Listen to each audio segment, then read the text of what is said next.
Hey guys, tonight we're stepping back into the grimy, smoke-choked streets of 1880s London, where survival isn't just a challenge, it's a daily miracle that most people don't achieve for very long. Picture this. You're climbing down from a steam train at Victoria Station, your lungs immediately assaulted by air so thick with coal smoke and industrial pollution that you can literally taste the death hanging in the atmosphere around you. The year is 1885. And you've just arrived in the world's largest city, home to over 4 million souls, most of whom are living in conditions that would make a modern refugee camp look like a luxury resort. Victorian London wasn't just dirty or uncomfortable. It was actively trying to kill you through every possible means. Poisoned air, contaminated water, diseased food, collapsing buildings, deadly transportation, and a social system designed to grind the core into literal dust. You're about to discover that surviving even a single week in Victorian London required skills, luck, and resources that most residents simply didn't possess, which explains why the average life expectancy hovered around a terrifying 27 years for the working class. The reality is that Victorian London was essentially a massive death trap disguised as civilization's crowning achievement, where every basic human need, shelter, food, water, safety, came with potentially fatal consequences that would horrify anyone accustomed to modern urban living. So, before you get comfortable, take a moment to like the video and subscribe, but only if you genuinely enjoy what I do here. I'd love to know where you're listening from tonight and what time it is in your corner of the world. Drop that in the comments and let's see how this Victorian nightmare is reaching across the globe. Now, dim the lights, maybe turn on a fan for that soft background hum, and let's ease into tonight's journey together. You're standing in the heart of the British Empire, surrounded by the greatest architectural achievements of the age, magnificent railway stations, towering government buildings, and elegant mansions that speak to unprecedented wealth and technological progress. But this impressive facade conceals an urban hellscape where human life is cheaper than coal, cleaner than the Thames, and more expendable than the factory equipment that's rapidly replacing traditional craftsmen throughout the city. Your first challenge is simply breathing the air around you, which contains a toxic mixture of coal smoke from millions of domestic fires, industrial pollution from hundreds of factories, and organic decay from inadequate sewage systems that turn London's atmosphere into a slow-acting poison that weakens your lungs and shortens your life with every breath. The famous London fog isn't just moisture, it's a deadly combination of water vapor and industrial pollution that regularly kills thousands of residents during particularly severe episodes. The sounds assaulting your ears include the constant clatter of iron-shod wheels on cobblestones, the shouting of street vendors trying to sell contaminated food, the cries of children working in conditions that would horrify modern labor inspectors, and the general cacophony of a city growing faster than its infrastructure can support. Victorian London was loud, crowded, and overwhelming in ways that make modern urban noise seem like peaceful background music. Your immediate priority is finding somewhere safe to sleep tonight, but this seemingly simple task will introduce you to housing conditions so appalling that they regularly claim lives through disease, fire, and structural collapse, making your search for shelter a desperate gamble with death itself. Your search for affordable lodging quickly reveals why Victorian London's housing crisis killed more people than cholera, tuberculosis, and industrial accidents combined.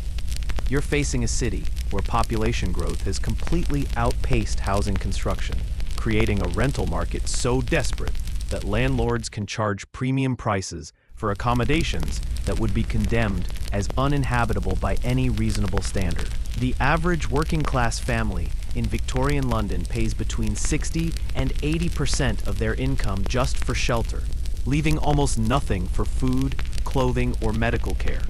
You discover that most available housing consists of subdivided Georgian mansions that were once elegant family homes, but have been carved into dozens of tiny rooms, each housing entire families in spaces barely large enough for a modern closet. These converted houses lack proper ventilation, adequate lighting, or basic sanitation facilities, creating overcrowded death traps where diseases spread like wildfire, and structural failures regularly kill residents who can't afford better accommodations.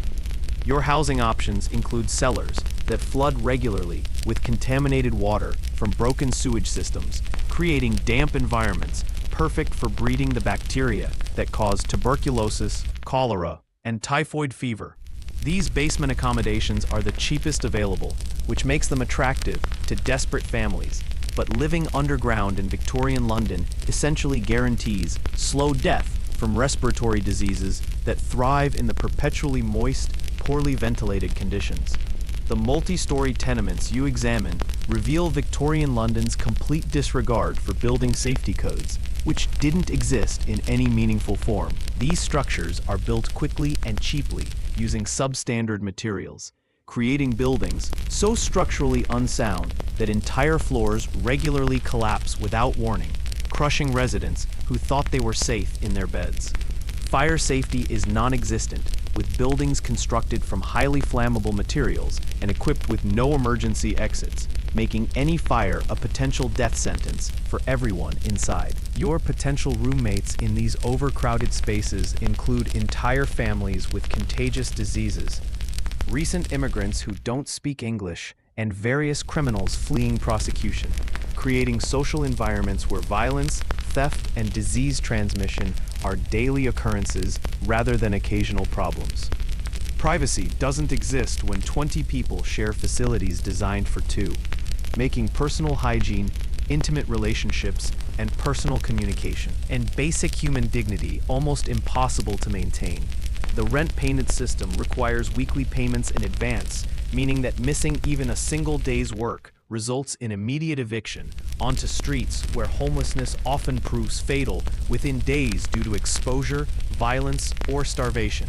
Victorian landlords show no mercy to tenants who fall behind on payments, and the legal system provides no protection for renters facing unreasonable demands or dangerous living conditions.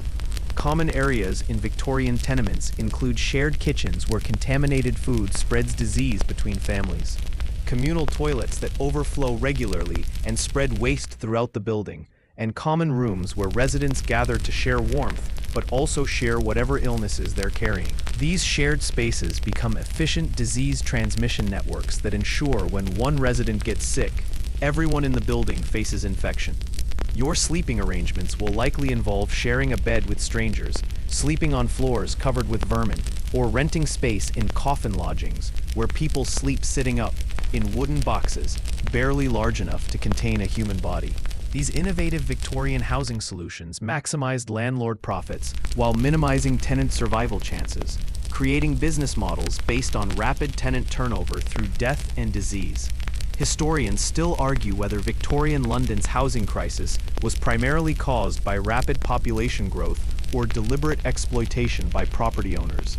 But you're experiencing the deadly reality that regardless of cause, the housing shortage created living conditions that systematically killed residents through overcrowding, structural failure, and disease transmission that could have been prevented through basic safety regulations. Your first attempt at taking a deep breath in Victorian London introduces you to air quality so toxic that it would trigger immediate emergency evacuation procedures in any modern city.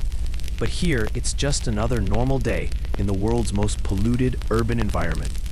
The air you're breathing contains a deadly cocktail of coal smoke from over 3 million domestic fires, industrial emissions from hundreds of factories operating without any pollution controls, and organic particles from decomposing waste that turns London's atmosphere into a slow-acting poison that shortens lifespans with every inhalation. Victorian London burns an estimated 8 million tons of coal annually, creating smoke so thick that visibility drops to mere feet during particularly heavy pollution episodes that locals euphemistically call pea soupers. These coal-burning fires release sulfur dioxide, carbon monoxide, and various heavy metals into the atmosphere, creating acid rain that corrodes buildings and lung tissue with equal efficiency, while contributing to respiratory diseases that kill thousands of Londoners every winter. The infamous London fog isn't actually fog at all. It's a deadly mixture of water vapor, coal smoke, and industrial pollutants that creates a toxic cloud so dense it regularly causes mass casualty events when pollution levels spike during calm weather conditions.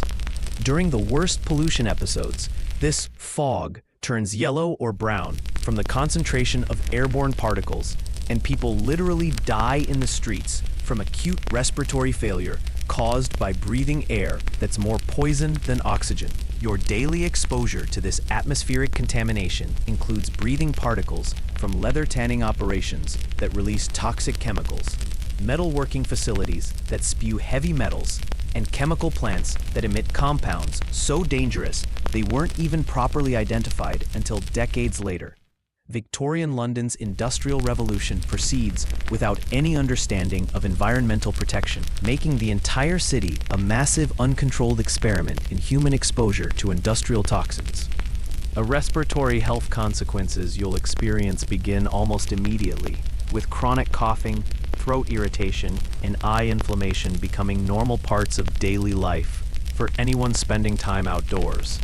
Long-term residents develop characteristic London throats, persistent respiratory problems that never fully heal due to constant exposure to airborne contaminants that modern medicine recognizes as carcinogenic and deeply harmful to human health. Victorian children growing up in this toxic environment show stunted growth, increased susceptibility to respiratory infections, and developmental problems that reflect the biological impact of breathing poisoned air during critical developmental periods.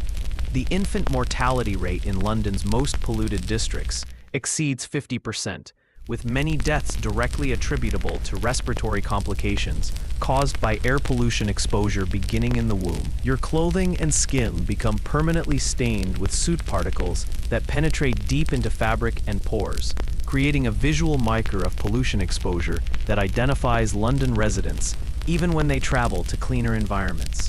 Washing clothes and bodies requires enormous effort because the airborne contaminants embed themselves in everything they touch, making cleanliness almost impossible to achieve or maintain. The economic costs of London's air pollution include shortened work lives for laborers whose lungs fail prematurely, increased medical expenses for treating pollution-related diseases, and property damage from acid rain that corrodes buildings faster than they can be maintained. Victorian London's commitment to industrial growth without environmental protection creates hidden costs that the society will pay for generations through reduced life expectancy and chronic health problems.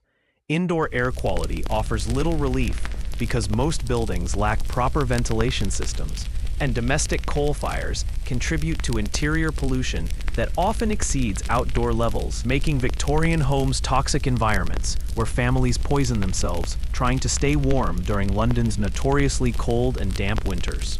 Historians still argue whether Victorian London's air pollution was an unavoidable consequence of industrialization or a preventable disaster caused by prioritizing economic growth over public health. But you're experiencing the suffocating reality that this pollution killed more Londoners than all other causes combined, making clean air the most precious and unavailable resource in the world's most advanced city.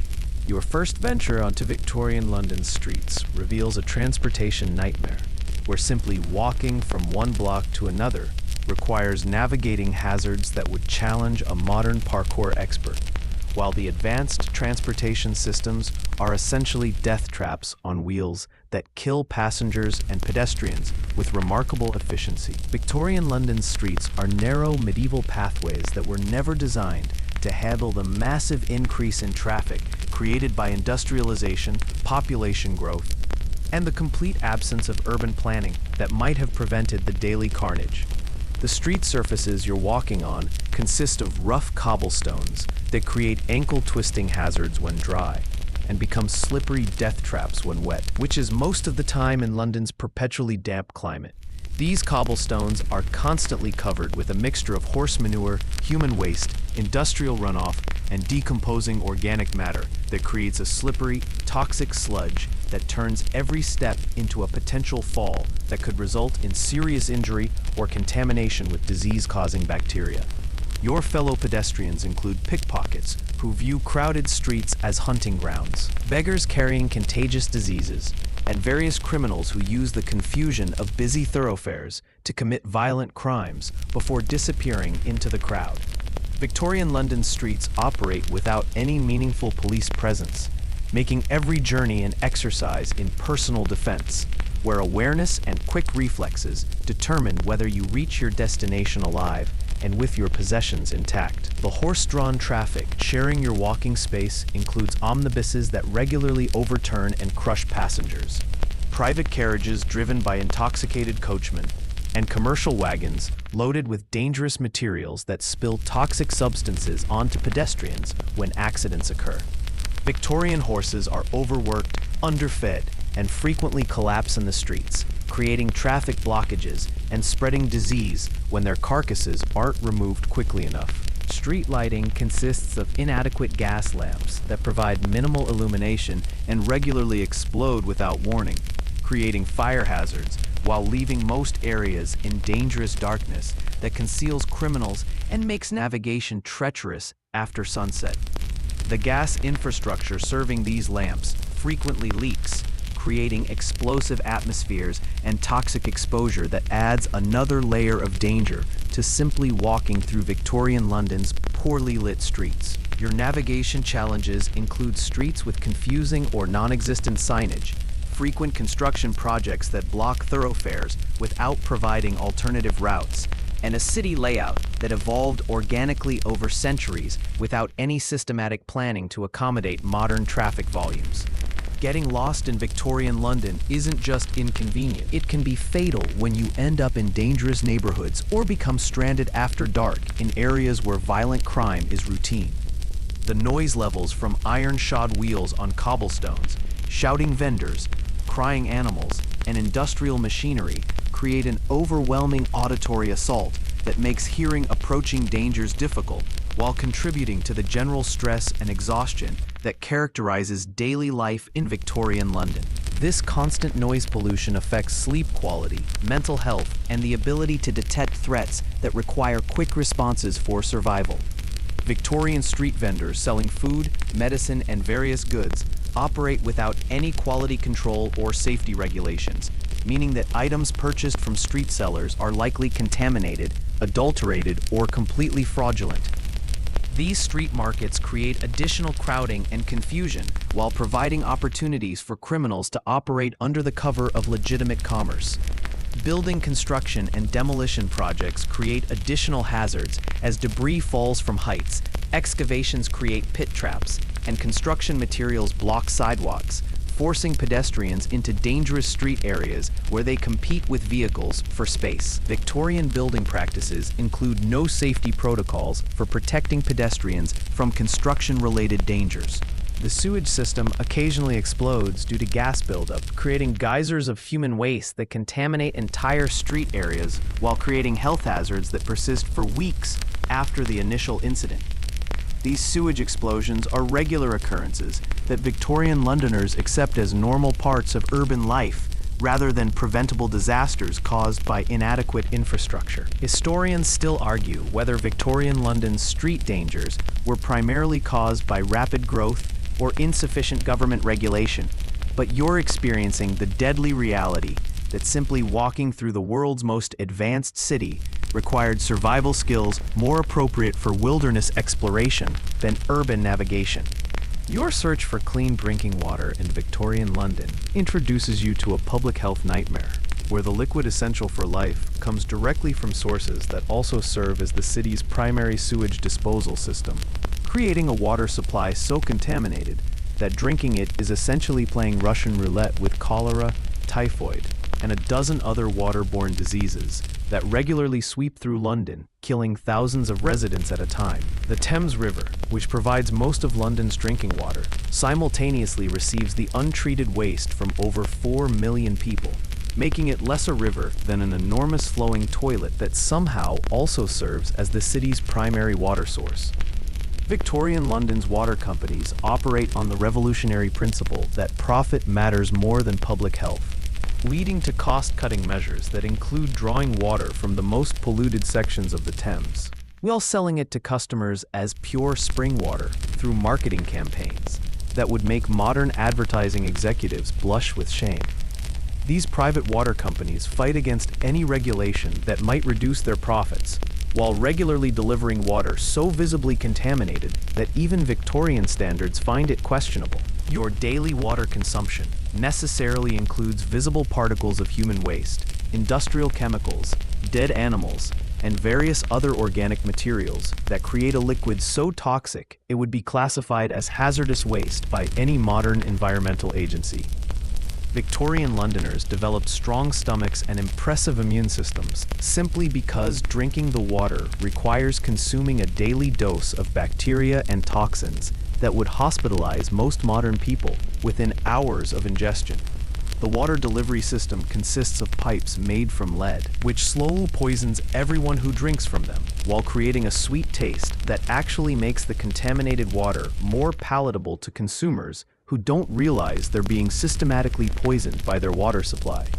Lead poisoning causes neurological damage, developmental problems in children, and various other health issues that Victorian medicine doesn't understand well enough to connect with water consumption. Victorian water treatment involves the sophisticated process of letting contaminated river water sit in reservoirs until the largest visible particles settle to the bottom, creating an illusion of cleanliness while leaving all the microscopic dangers completely untouched. This primitive filtration method removes debris while concentrating bacteria and chemical pollutants that continue to threaten public health through every glass of treated water. Your water storage options include household containers that can't be properly cleaned or sealed, allowing contamination to continue growing while water sits waiting for consumption. Victorian homes lack refrigeration, so water storage becomes a breeding ground for additional bacteria that multiply in room temperature conditions while feeding on the organic matter already present in the contaminated supply. The cholera epidemics that regularly devastate Victorian London spread primarily through contaminated water supplies. But Victorian medical theory blames bad air rather than bad water, preventing effective public health responses that might actually address the underlying cause of these deadly outbreaks. This medical misunderstanding means that cholera continues to kill thousands of Londoners while authorities focus on the wrong prevention methods. Water quality varies dramatically by neighborhood, with wealthy areas receiving slightly less contaminated supplies, while poor districts get water that's essentially liquid sewage with a municipal seal of approval. This geographical inequality in water quality creates class-based health disparities, where your survival chances depend directly on your ability to afford housing in areas with marginally less toxic water supplies. Victorian alternatives to municipal water include private wells that tap into groundwater contaminated by nearby sewage systems, rainwater collected in containers that also serve as breeding grounds for disease vectors, and expensive imported water that only the wealthy can afford. None of these alternatives provide truly safe drinking options, making waterborne illness an inevitable part of Victorian life rather than a preventable health risk. Boiling water could theoretically improve safety, but fuel costs make this impractical for most families, while Victorian understanding of germ theory remains too primitive to recommend systematic water treatment as disease prevention. Most Victorians never drink properly sterilized water during their entire shortened lifespans. Street vendors sell various beverages as alternatives to water, but these drinks are prepared using the same contaminated water supply while adding alcohol, milk, or other ingredients that introduce additional contamination risks, making commercial beverages potentially more dangerous than drinking straight from the Thames. Historians still argue whether Victorian London's water crisis was primarily caused by rapid population growth or deliberate negligence by private water companies. But you're experiencing the deadly reality that clean water was London's most precious and unavailable resource, making dehydration a safer choice than drinking the liquid poison that passed for municipal water supply. Your desperate search for employment in Victorian London reveals a job market where workplace safety doesn't exist as a concept. Workers' rights are considered dangerous socialist propaganda, and most available positions offer wages barely sufficient to prevent starvation, while guaranteeing eventual death through injury, disease, or industrial poisoning.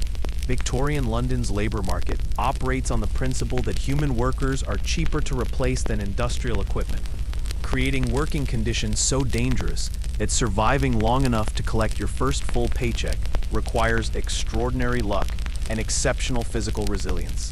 The factory jobs you encounter include textile mills, where workers regularly lose fingers, hands, or entire limbs to unguarded machinery while breathing cotton fibers that cause permanent lung damage. Metalworking facilities where molten metal and toxic fumes create daily casualties. And chemical plants where exposure to unknown substances causes mysterious illnesses that kill workers months or years after initial contact.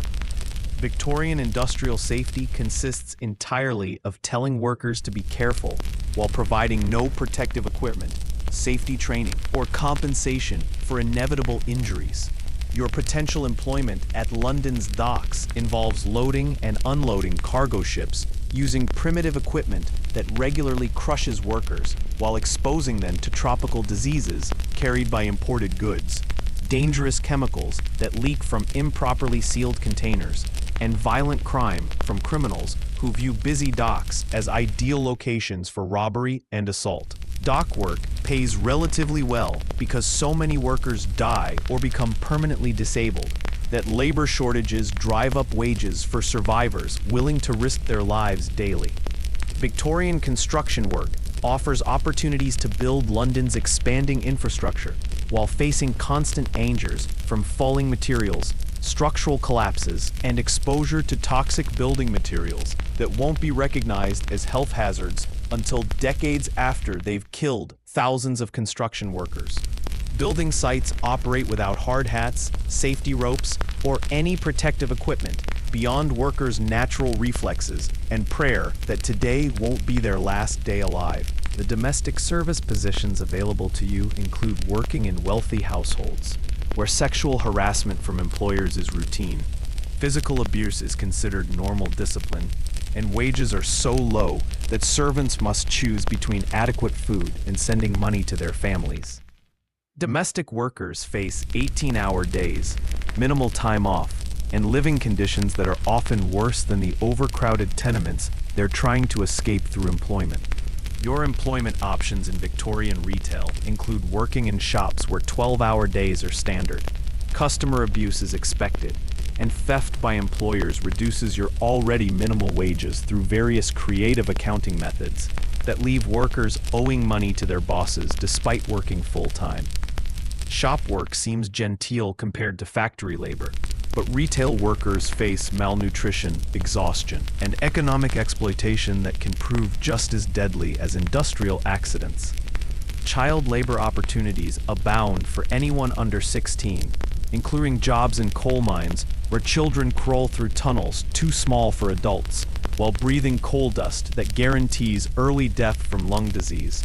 Chimney sweeping that involves climbing through flues filled with toxic soot, and factory work where small hands can operate dangerous machinery that regularly maims young workers. Victorian child labor laws exist on paper but aren't enforced in practice, making children the most exploited and endangered segment of London's workforce. Street sweeping and waste removal jobs involve daily exposure to human waste, dead animals, and industrial toxins, while earning wages insufficient to afford adequate housing or nutrition, creating employment that offers survival in exchange for guaranteed long-term health problems from toxic exposure. These jobs are essential for urban function, but ensure that workers die young from occupational hazards that could be prevented through basic safety measures. Victorian apprenticeships promise skill training in exchange for years of unpaid or minimal wage labor. But many apprentices die from workplace accidents or occupational diseases before completing their training, making apprenticeship programs essentially ways for employers to obtain free labor from young people who won't live long enough to demand fair wages. Master craftsmen show little concern for apprentice welfare because replacements are always available from desperate families. The emerging service industries include jobs in restaurants where workers handle contaminated food without protective equipment, transportation services where employees face daily violence from criminals and accident risks from primitive vehicles, and entertainment venues where workers are exposed to infectious diseases from crowds while earning wages that barely cover basic survival needs. Unemployment benefits don't exist, making job loss equivalent to a death sentence for workers without family support or savings, which describes most of Victorian London's working population. This economic insecurity forces workers to accept any available employment regardless of danger levels, giving employers unlimited power to exploit desperate people willing to trade their health and safety for basic survival. Historians still argue whether Victorian working conditions were primarily caused by rapid industrialization or deliberate worker exploitation. But you're experiencing the brutal reality that employment in Victorian London meant choosing your preferred method of premature death rather than finding safe, sustainable work that might support a decent life. Your attempt to purchase food in Victorian London introduces you to a marketplace where every meal represents a gamble with death through deliberate adulteration, accidental contamination, and creative food fraud that transforms basic nutrition into a Russian roulette game with your digestive system. Victorian food sellers operate without any government regulation or quality control, creating a commercial environment where profit maximization through ingredient substitution, contamination, and outright deception is not just common, but considered normal business practice that consumers are expected to navigate through personal experience and frequent illness. The bread you're trying to buy contains alum to make it appear whiter, chalk to increase weight, and sometimes plaster of Paris to add bulk while reducing costs, creating food. That's essentially edible building materials disguised as nutrition. Victorian bakers also add sawdust, beans, and various other non-food substances to stretch expensive wheat flour while charging full prices for products that provide minimal nutritional value and often cause serious digestive problems that can prove fatal for people already weakened by malnutrition. Your milk purchases come from diseased cows kept in urban dairies where animals live in conditions so unsanitary that their milk regularly contains tuberculosis bacteria, while sellers routinely add water, chalk, and sometimes formaldehyde to extend the product while masking signs of spoilage. Victorian milk is more likely to make you sick than provide nutrition, with contaminated dairy products causing regular outbreaks of tuberculosis, typhoid, and various other diseases that kill thousands of Londoners annually. The meat available in Victorian markets includes animals that died from disease rather than slaughter, creating beef and pork that's actually decomposing carrion sold to unsuspecting customers who can't afford to be selective about their protein sources. Meat sellers use various chemical treatments to mask the smell and appearance of spoiled products while charging premium prices for what amounts to toxic waste disguised as food. Victorian tea and coffee contain dangerous adulterants including lead chromate for color, iron filings for weight, and various industrial byproducts that add bulk while creating beverages that slowly poison consumers through cumulative toxic exposure.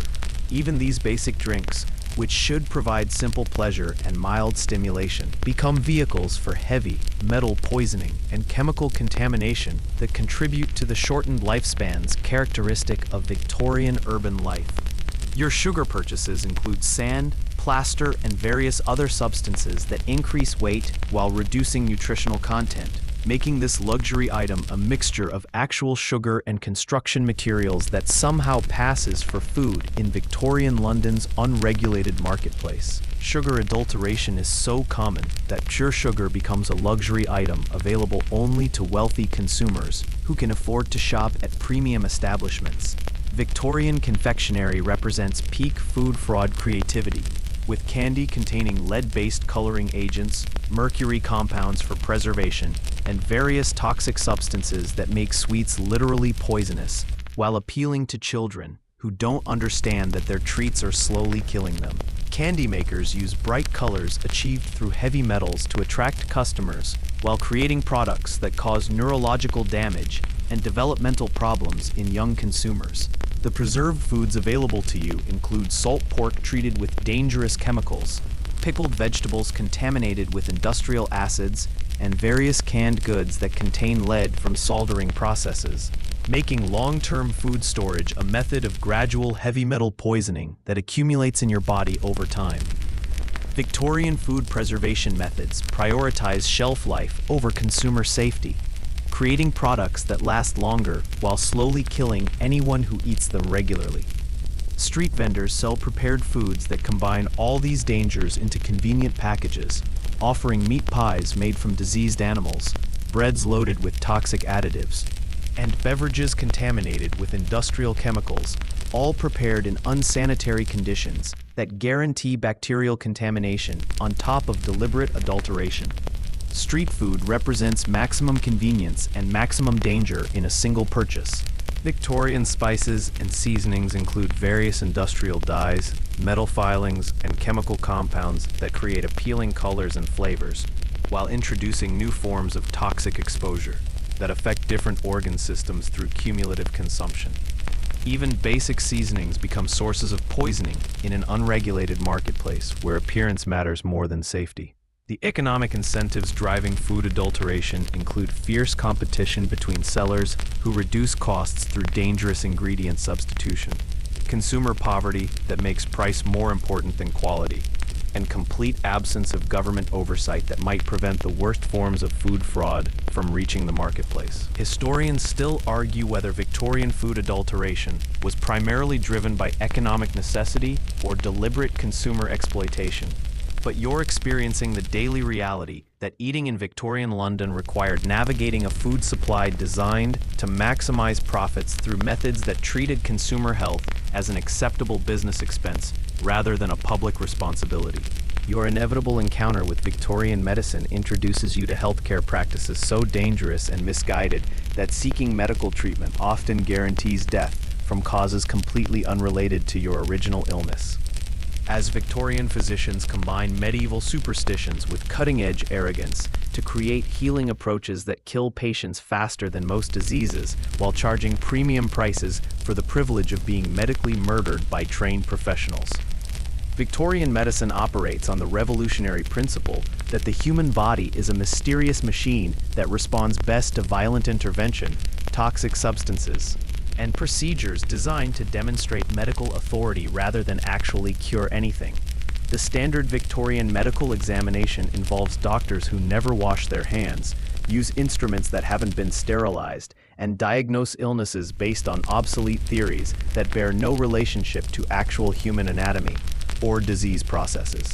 Victorian physicians pride themselves on their classical education and theoretical knowledge while remaining completely ignorant of basic hygiene principles that could prevent them from killing patients through contaminated medical procedures.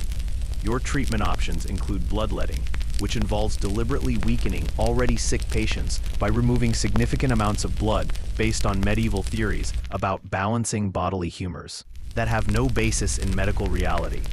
Victorian bloodletting kills thousands of patients annually, while doctors congratulate themselves on following time-honored medical traditions that demonstrate their professional competence through patient suffering rather than patient recovery. Victorian surgical procedures take place without anesthesia, antiseptic techniques, or basic understanding of human anatomy, creating operations that are essentially torture sessions disguised as medical intervention. Surgical patients face agonizing pain during procedures, massive infection rates afterward, and death rates that exceed 90% for major operations, making Victorian surgery a form of expensive suicide for anyone desperate enough to undergo medical treatment. The medications prescribed by Victorian doctors include mercury for treating syphilis, which causes heavy metal poisoning that's often worse than the original disease.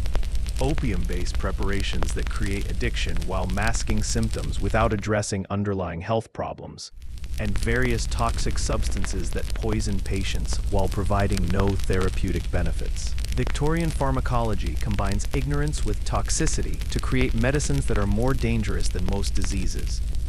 Your hospital options include institutions that function more like prisons than healing facilities, where patients with different diseases are housed together in overcrowded wards that guarantee cross-contamination while providing minimal medical care beyond basic food and shelter. Victorian hospitals have higher mortality rates than leaving patients untreated at home, making hospitalization essentially a death sentence for anyone unlucky enough to require institutional medical care. Victorian mental health treatment involves restraining patients with chains, subjecting them to ice baths and other forms of torture, and housing them in institutions where abuse is routine and recovery is impossible. Mental illness is treated as moral failing rather than medical condition, leading to therapies that traumatize patients while providing no actual mental health benefits. The Victorian understanding of disease transmission remains trapped in medieval theories about bad air and moral contamination, preventing doctors from recognizing that many illnesses spread through contaminated water, poor sanitation, and infected medical instruments. This ignorance ensures that medical treatment continues to spread diseases, while doctors remain completely unaware that their practices are causing the problems they claim to be solving. Victorian obstetrics represents peak medical danger, with childbirths attended by doctors who examine multiple women using the same unwashed hands and contaminated instruments, creating mortality rates that exceed 50% for both mothers and babies. Victorian medical training includes no instruction in hygiene or sterile procedures, making doctors the primary cause of deaths they attribute to natural childbirth complications. Your pain management options include alcohol, which provides temporary relief while creating long-term health problems, opium derivatives that offer escape from pain through addiction and eventual overdose, and various folk remedies that range from useless to actively harmful.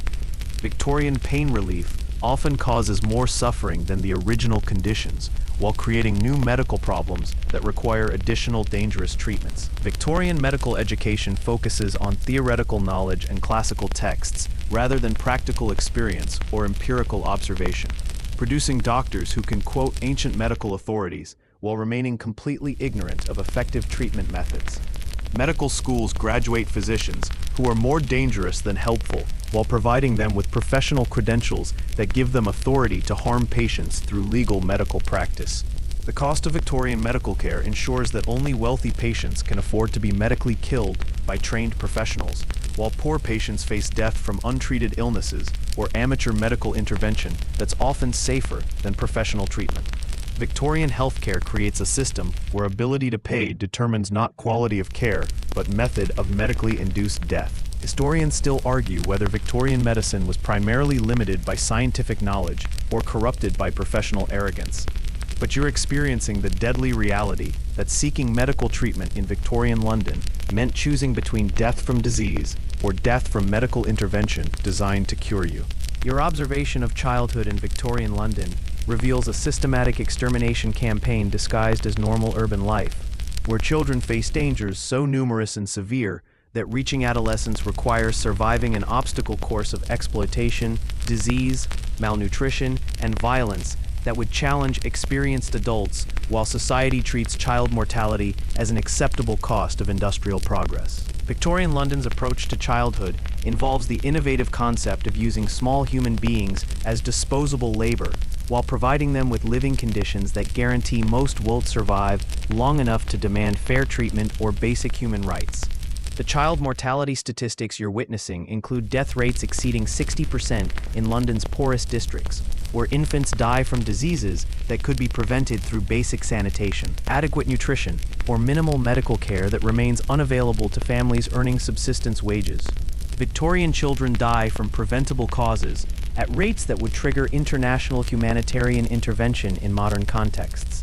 But these deaths are considered normal background casualties of urban industrial life. Your encounters with working children include 5-year-olds employed in factories where they operate dangerous machinery for 14-hour shifts, young chimney sweeps who climb through flues filled with toxic soot that causes respiratory diseases and cancer, and match factory workers whose exposure to phosphorus creates a condition called phossy jaw that literally dissolves their facial bows while they're still children. Victorian child labor laws exist on paper but aren't enforced in practice, making legal protections meaningless for children whose families need their wages for basic survival. The educational opportunities available to Victorian children consist of overcrowded schools where corporal punishment is routine, learning materials are non-existent, and attendance is optional for families who need children to work rather than study. Most Victorian children receive no formal education while spending their developmental years performing adult labor under conditions that stunt their physical and intellectual growth while preparing them for lives of continued exploitation. Victorian street children include orphans who survive through begging, theft, and various forms of exploitation while sleeping in doorways and eating whatever scraps they can find or steal. These homeless children face constant threats from adult criminals who exploit them, police who arrest them for surviving through illegal means, and weather conditions that kill vulnerable children through exposure during London's harsh winters. Your observations of child health include malnutrition so severe it causes permanent developmental damage, infectious diseases that spread rapidly through overcrowded living conditions, and industrial poisoning from workplace exposure to toxic substances that create lifelong health problems for children who survive long enough to experience chronic illness. Victorian children show physical signs of chronic stress, malnutrition, and toxic exposure that mark them as casualties of industrial progress. The family structures you encounter include households where children are economic assets rather than family members, with parents forced to choose between feeding children and paying rent while children contribute essential income through labor that damages their health and prevents normal development. Victorian poverty creates family dynamics where child welfare becomes secondary to immediate survival needs that require sacrificing children's futures for present necessities. Victorian child entertainment includes public spectacles where children witness brutal executions, violent sporting events, and other forms of public cruelty that normalize violence while providing education in social hierarchy and the consequences of challenging authority. Children learn about their society through observing systematic brutality that prepares them for lives where violence and exploitation are routine experiences. The medical care available to Victorian children includes treatments that are often more dangerous than childhood diseases, with doctors who have no understanding of pediatric medicine applying adult treatments to small bodies that react differently to medications and procedures. Victorian children die from medical treatment almost as frequently as they die from untreated illnesses, making healthcare another threat to childhood survival rather than protection. Your encounters with child prostitution reveal another dimension of Victorian child exploitation, where economic desperation forces families to sell children into sexual slavery while society ignores widespread child abuse that operates openly in poor neighborhoods. Victorian moral reformers focus on adult behavior while ignoring systematic child exploitation that destroys young lives through sexual violence and economic exploitation. Victorian children face dangers from contaminated food, poisoned water, toxic air, dangerous working conditions, inadequate housing, and complete lack of legal protection, while society treats their suffering as natural consequences of poverty rather than preventable tragedies caused by systematic neglect. Children bear the heaviest costs of Victorian industrial progress while receiving none of its benefits. The psychological trauma experienced by Victorian children includes witnessing family members die from preventable diseases, experiencing violence as routine parts of daily life, and understanding that their own survival depends on accepting exploitation that damages their physical and emotional development. Victorian childhood is essentially prolonged trauma disguised as normal upbringing. Historians still argue whether Victorian child mortality was primarily caused by poverty or deliberate exploitation, but you're witnessing the daily reality that Victorian London systematically destroyed children through conditions that could have been prevented through basic social protections that society chose not to provide. Your observation of childhood in Victorian London reveals a systematic extermination campaign disguised as normal urban life, where children face dangers so numerous and severe that reaching adolescence requires surviving an obstacle course of exploitation, disease, malnutrition, and violence that would challenge experienced adults, while society treats child mortality as an acceptable cost of industrial progress. Victorian London's approach to childhood involves the innovative concept of using small human beings as disposable labor, while providing them with living conditions that guarantee most won't survive long enough to demand fair treatment or basic human rights. The child mortality statistics you're witnessing include death rates exceeding 60% in London's poorest districts, where infants die from diseases that could be prevented through basic sanitation, adequate nutrition, or minimal medical care that remains unavailable to families earning subsistence wages. Victorian children die from preventable causes at rates that would trigger international humanitarian intervention in modern contexts. But these deaths are considered normal background casualties of urban industrial life. Your encounters with working children include 5-year-olds employed in factories where they operate dangerous machinery for 14-hour shifts, young chimney sweeps who climb through flues filled with toxic soot that causes respiratory diseases and cancer, and match factory workers whose exposure to phosphorus creates a condition called phossy jaw that literally dissolves their facial bones while they're still children. Victorian child labor laws exist on paper but aren't enforced in practice, making legal protections meaningless for children whose families need their wages for basic survival. The educational opportunities available to Victorian children consist of overcrowded schools where corporal punishment is routine, learning materials are non-existent, and attendance is optional for families who need children to work rather than study. Most Victorian children receive no formal education while spending their developmental years performing adult labor under conditions that stunt their physical and intellectual growth, while preparing them for lives of continued exploitation.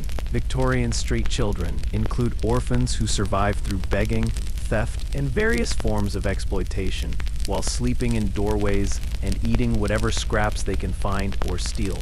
These homeless children face constant threats from adult criminals who exploit them, police who arrest them for surviving through illegal means, and weather conditions that kill vulnerable children through exposure during London's harsh winters. Your observations of child health include malnutrition so severe it causes permanent developmental damage, infectious diseases that spread rapidly through overcrowded living conditions, and industrial poisoning, from workplace exposure to toxic substances that create lifelong health problems for children who survive long enough to experience chronic illness.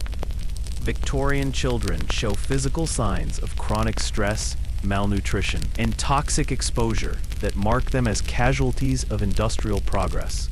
The family structures you encounter include households where children are economic assets rather than family members, with parents forced to choose between feeding children and paying rent, while children contribute essential income through labor that damages their health and prevents normal development. Victorian poverty creates family dynamics where child welfare becomes secondary to immediate survival needs that require sacrificing children's futures for present necessities.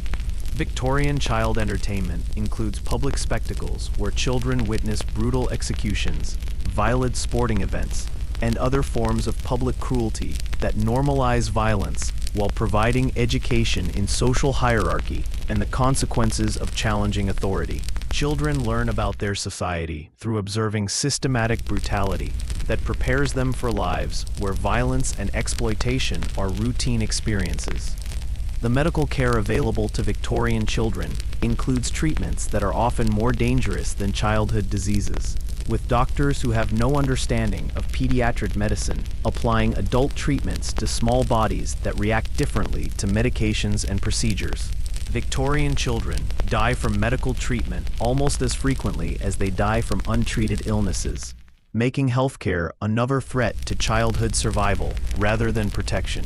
Your encounters with child prostitution reveal another dimension of Victorian child exploitation, where economic desperation forces families to sell children into sexual slavery, while society ignores widespread child abuse that operates openly in poor neighborhoods. Victorian moral reformers focus on adult behavior, while ignoring systematic child exploitation that destroys young lives through sexual violence and economic exploitation. Victorian children face dangers from contaminated food, poisoned water, toxic air, dangerous working conditions, inadequate housing, and complete lack of legal protection, while society treats their suffering as natural consequences of poverty rather than preventable tragedies caused by systematic neglect. Children bear the heaviest costs of Victorian industrial progress, while receiving none of its benefits. The psychological trauma experienced by Victorian children includes witnessing family members die from preventable diseases, experiencing violence as routine parts of daily life, and understanding that their own survival depends on accepting exploitation that damages their physical and emotional development.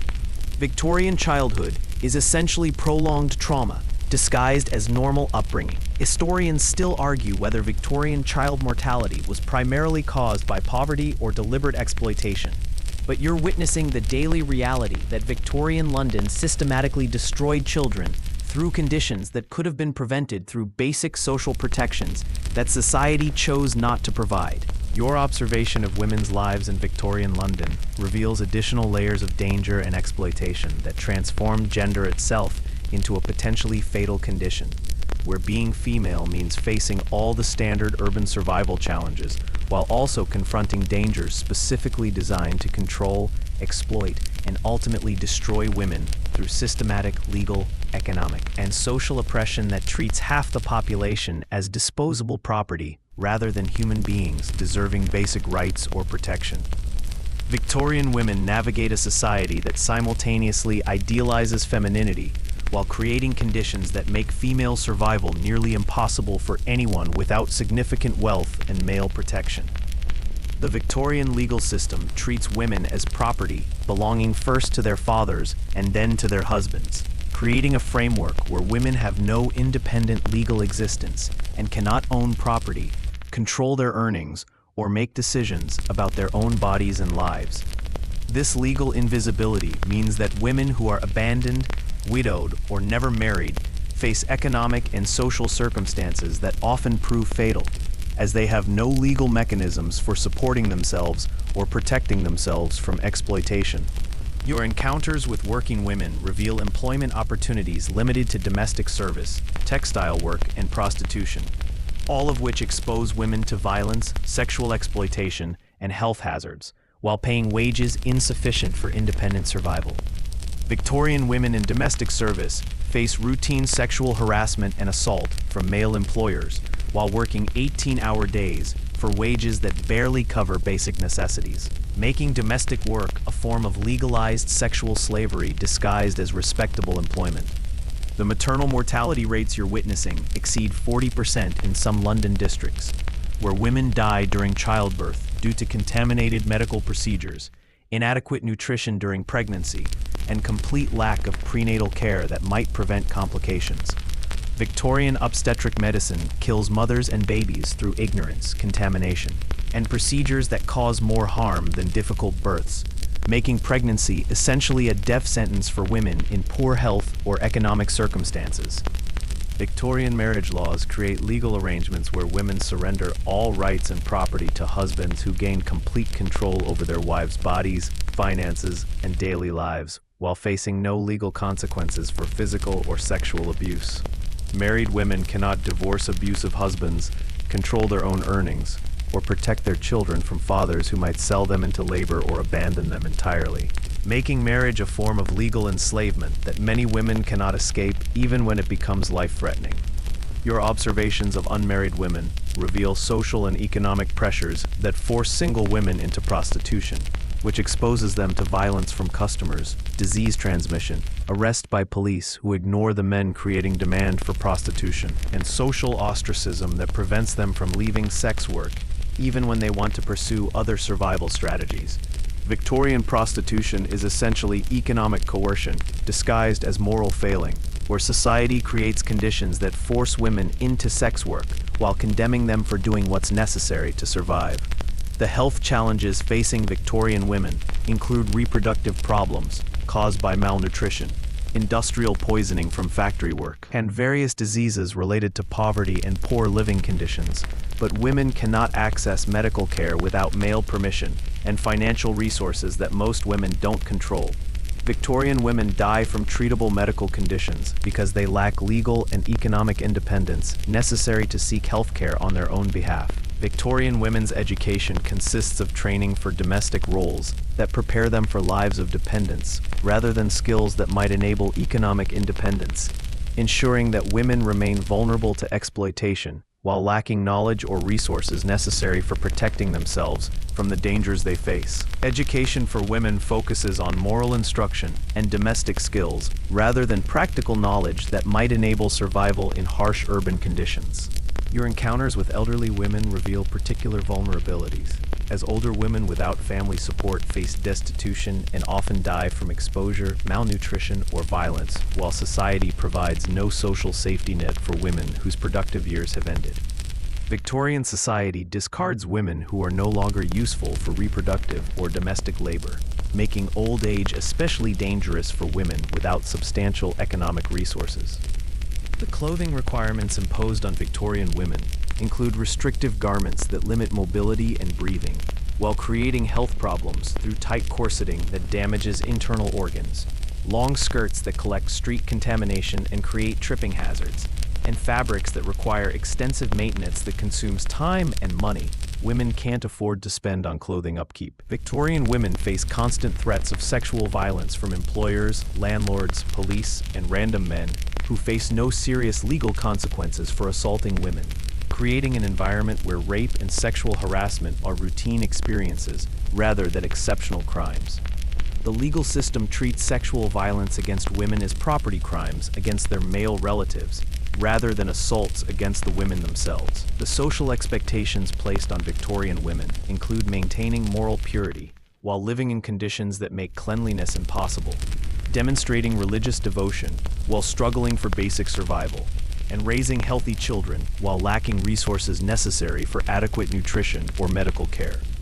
Historians still argue whether Victorian women's oppression was primarily legal or economic, but you're witnessing the daily reality that being female in Victorian London meant facing systematic discrimination that made survival significantly more difficult and dangerous than the already deadly challenges facing Victorian men.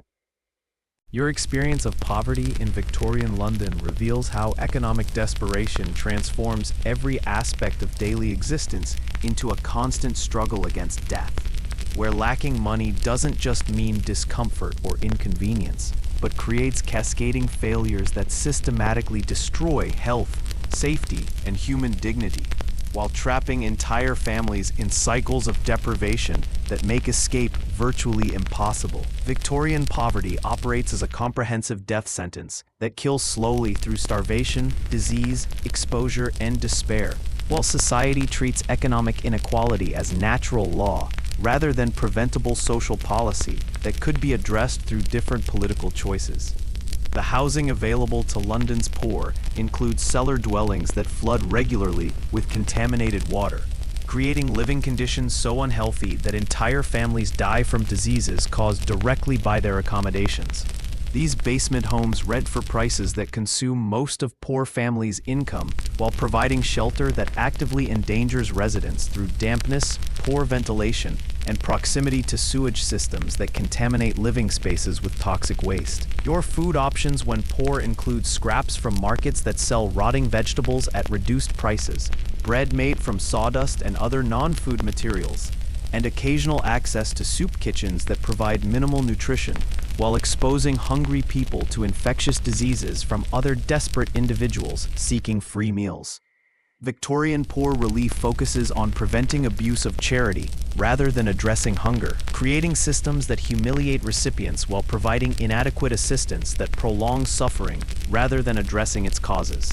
The clothing available to poor Victorians consists of rags that provide minimal protection from weather, while advertising their wearer's social status to criminals and authorities who target visibly poor people for exploitation and harassment. Poor clothing creates health problems through inadequate insulation during cold weather, social problems through immediate identification as suitable victims, and economic problems because shabby appearance prevents access to employment that might improve circumstances. Victorian poverty creates medical situations where poor people die from treatable conditions because they cannot afford health care, while their untreated illnesses spread to family members and neighbors, creating disease outbreaks that affect entire communities.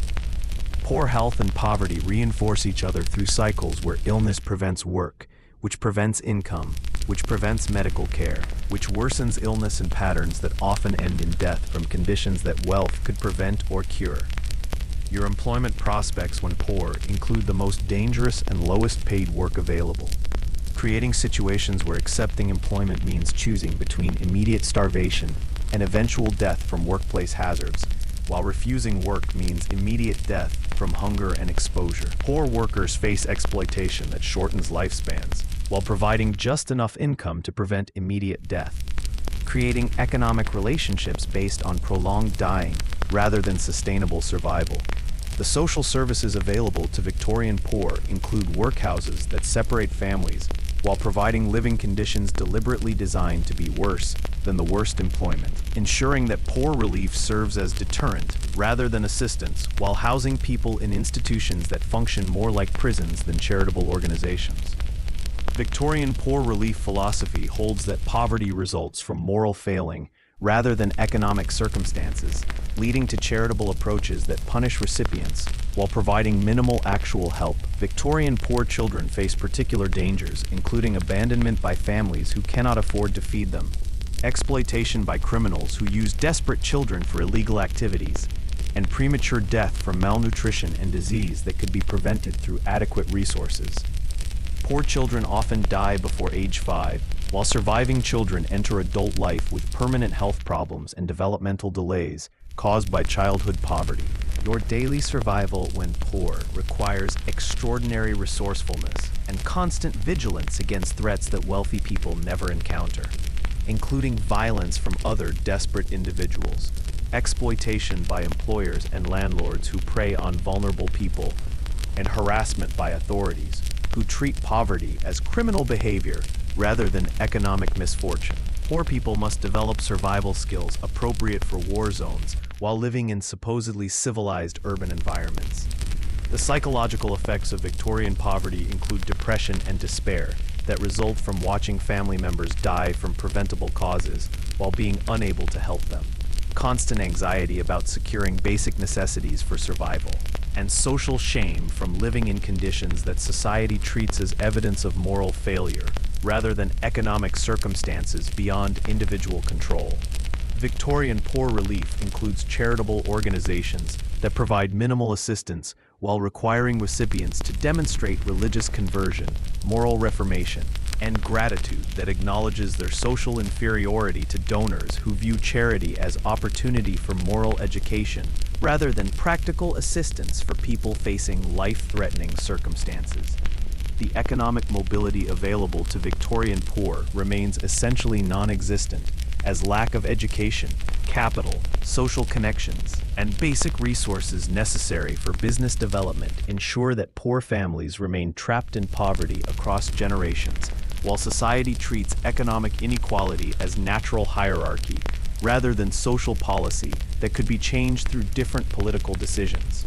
Emergency assistance for Victorian poor includes temporary shelters that provide one night's accommodation before turning people back onto streets where they face exposure, violence, and starvation, creating systems that briefly postpone death rather than addressing underlying causes of homelessness and destitution that affect thousands of London residents. Historians still argue whether Victorian poverty was primarily caused by economic structures or individual moral failings. But you're experiencing the daily reality that lacking money in Victorian London created survival challenges that killed people through systematic deprivation that society chose to maintain rather than address through available resources and political mechanisms. Your navigation of Victorian London's criminal landscape reveals a city where violence and theft are routine aspects of daily life, where the justice system often proves more dangerous than the criminals it claims to fight, and where the line between legal and illegal activity blurs in a society that systematically exploits its most vulnerable members while criminalizing their survival strategies. Victorian London's approach to crime and punishment creates a system where being poor is essentially illegal, where seeking justice often results in additional victimization, and where criminal behavior flourishes because legitimate opportunities for survival remain unavailable to most residents. The street crime you encounter includes pickpockets who work in organized gangs, that target anyone displaying signs of having money or valuables, creating a constant threat that makes carrying anything of value extremely dangerous, while forcing residents to appear poorer than they actually are to avoid becoming targets. Victorian pickpockets develop sophisticated techniques for theft that leave victims unaware they've been robbed until hours later, when discovering missing items provides no opportunity for recovery or prosecution. Your experiences with violent crime include muggings that occur in broad daylight on busy streets, where bystanders refuse to intervene due to fear of retaliation or involvement with authorities who might arrest witnesses along with criminals. Victorian street violence often results in serious injuries or death because attackers use weapons freely while knowing that police response is slow and prosecution is unlikely, creating environments where criminals operate with essential impunity. The organized criminal enterprises operating in Victorian London include prostitution rings that exploit women and children through violence and economic coercion, illegal gambling operations that create debt slavery for participants who cannot pay their losses, and various fraudulent schemes that prey on immigrants and other vulnerable populations who lack knowledge of local customs or legal protections. Victorian organized crime fills economic niches created by legal restrictions and social inequalities that make legitimate survival difficult for many residents. Victorian police forces consist of officers who are often corrupt, usually ineffective, and sometimes more dangerous than the criminals they're supposed to apprehend, creating law enforcement that serves wealthy interests while ignoring crimes against poor people who cannot pay for protection or justice. Police corruption includes taking bribes from criminals, extorting money from law-abiding citizens, and participating in various illegal enterprises while using their official authority to avoid prosecution for their own criminal behavior. Your encounters with the Victorian justice system reveal courts that operate according to social class rather than evidence, where wealthy defendants receive lenient treatment while poor people face harsh punishment for minor offenses that reflect desperation rather than criminal intent. Victorian judges show little interest in determining guilt or innocence, focusing instead on maintaining social order through punishments that serve as public examples rather than proportional responses to actual crimes committed. The prison conditions you observe include overcrowded facilities where inmates die from disease, violence, and deliberate neglect, while serving sentences for crimes that often reflect poverty rather than moral failing. Victorian prisons function more like death camps than correctional institutions, with mortality rates that exceed many diseases while providing no rehabilitation or education that might prevent future criminal behavior. Victorian punishment methods include public executions that serve as entertainment rather than justice, corporal punishment that permanently disables offenders, and transportation to penal colonies where survival rates are deliberately kept low to serve as deterrents. The public nature of Victorian punishment creates spectacles that brutalize both criminals and spectators while demonstrating state power through systematic cruelty disguised as legal procedure. Your observations of juvenile crime include children who steal food to avoid starvation, engage in prostitution because no other income sources are available, and participate in various illegal activities because legitimate employment either doesn't exist or provides wages insufficient for survival. Victorian society criminalizes childhood poverty while providing no alternatives that might prevent children from breaking laws out of desperation. The legal representation available to poor defendants consists of overworked lawyers who show little interest in defending clients who cannot pay adequate fees, creating justice systems where ability to hire competent legal counsel determines outcomes more than evidence or actual guilt. Poor defendants often face prosecution without effective legal representation, while navigating legal procedures they don't understand and cannot afford to challenge. Victorian crime prevention focuses on punishing offenders after crimes occur, rather than addressing social conditions that create criminal behavior, ensuring that crime rates remain high while punishment becomes increasingly severe in futile attempts to deter behavior that results from desperation rather than choice. The emphasis on punishment over prevention creates cycles where harsh penalties increase rather than decrease criminal activity. The victims of Victorian crime include people who cannot afford to live in safe neighborhoods, work in secure employment, or avoid dangerous areas where criminal activity is concentrated, creating victim pools that consist primarily of people who are already struggling for survival.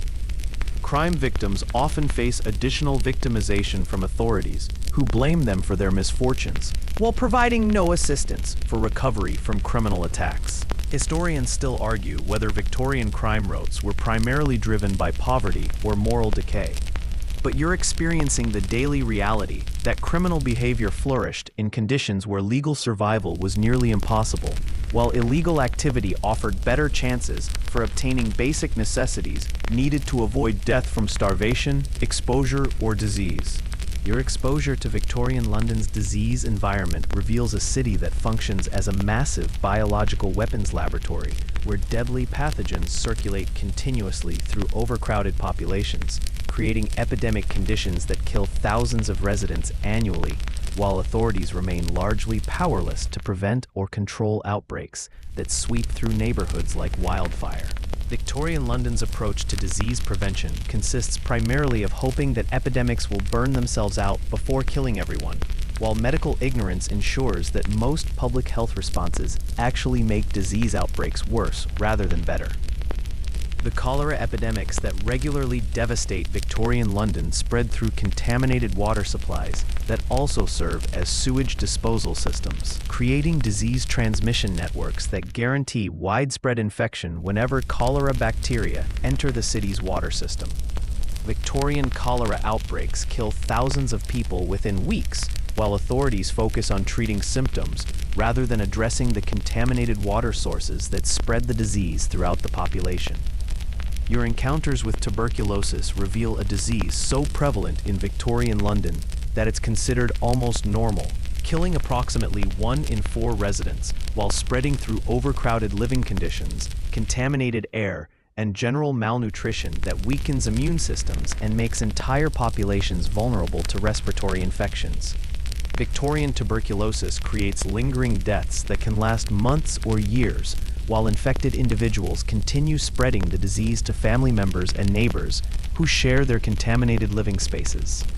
The typhoid fever outbreaks you witness spread through food and water contaminated with human waste, creating epidemics that demonstrate the direct connection between poor sanitation and mass death, while Victorian authorities continue to blame disease outbreaks on bad air rather than the obvious contamination that spreads typhoid throughout the population. Typhoid fever kills its victims through prolonged illness that includes high fever, delirium, and eventual system failure, while creating ongoing risks for anyone exposed to infected individuals. Victorian smallpox epidemics create distinctive scarring and disfigurement for survivors, while killing significant portions of the population during major outbreaks that spread rapidly through communities where vaccination is expensive, unreliable, or simply unavailable to poor families who cannot afford preventive medical care. Smallpox vaccination exists, but remains inaccessible to most Victorians, ensuring that preventable diseases continue to kill people who could have been protected through public health measures that society chooses not to implement. Your observations of childhood diseases include measles, whooping cough, and diphtheria that kill children at alarming rates, while parents watch helplessly as infectious diseases spread through families and neighborhoods where children have no protection against pathogens that could be prevented or treated through medical interventions that remain unavailable to most families. Childhood disease mortality creates ongoing trauma for parents who lose multiple children to preventable illnesses, while surviving children face permanent health problems from diseases that damage developing bodies.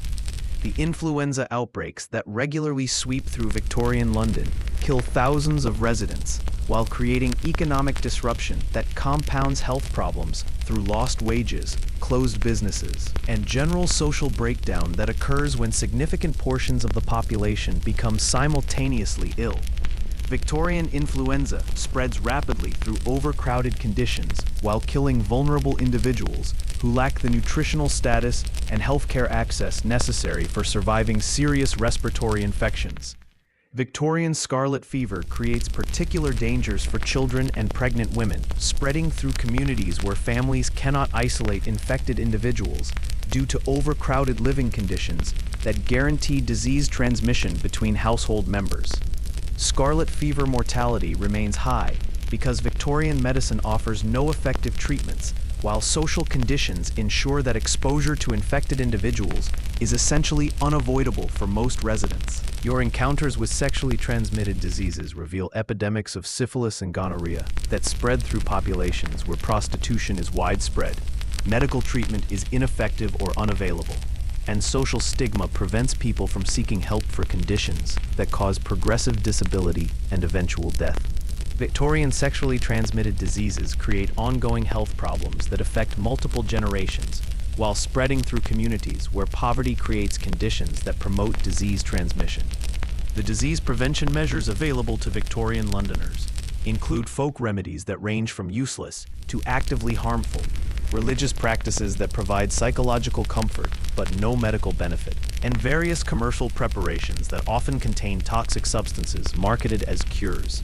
Victorian disease prevention reflects general ignorance about disease transmission while creating additional health risks through treatments that poison patients while claiming to provide protection. Victorian hospitals serve as disease incubators where patients with different illnesses are housed together in conditions that guarantee cross-contamination while providing minimal medical care beyond basic food and shelter.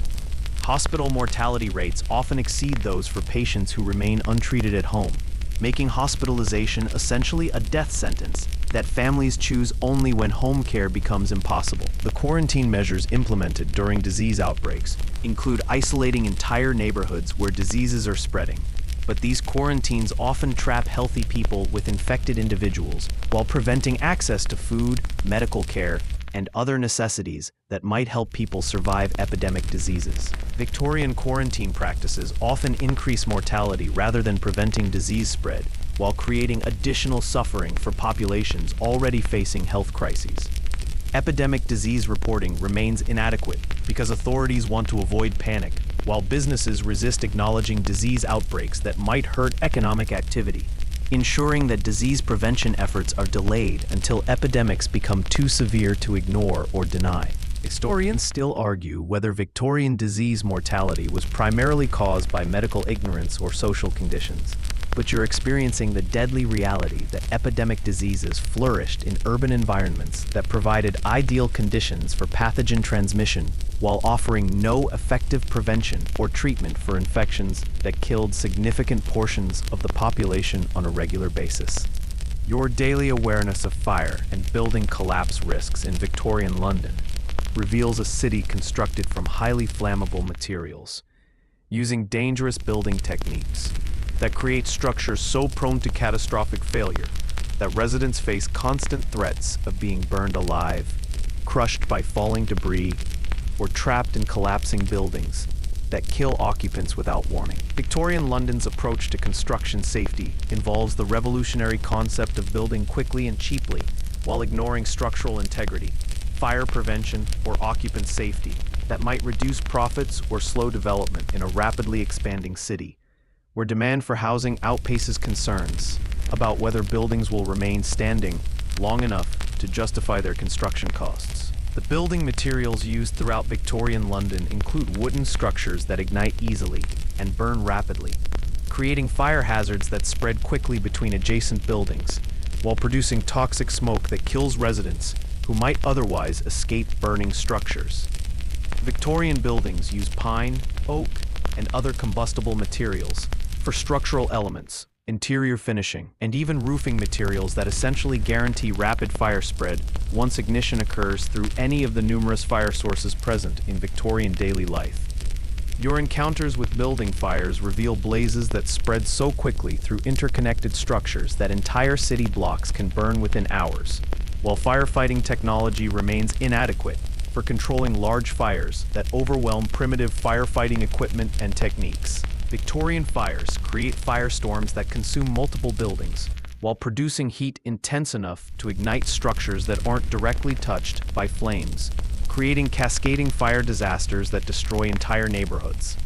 The heating systems used in Victorian buildings include open fires, candles, and gas lighting that create constant ignition sources, while building ventilation systems spread flames and smoke throughout structures once fires begin. Victorian heating technology combines maximum fire risk with minimal safety precautions, ensuring that every building contains multiple potential sources of ignition while providing no effective methods for preventing or controlling fires once they start.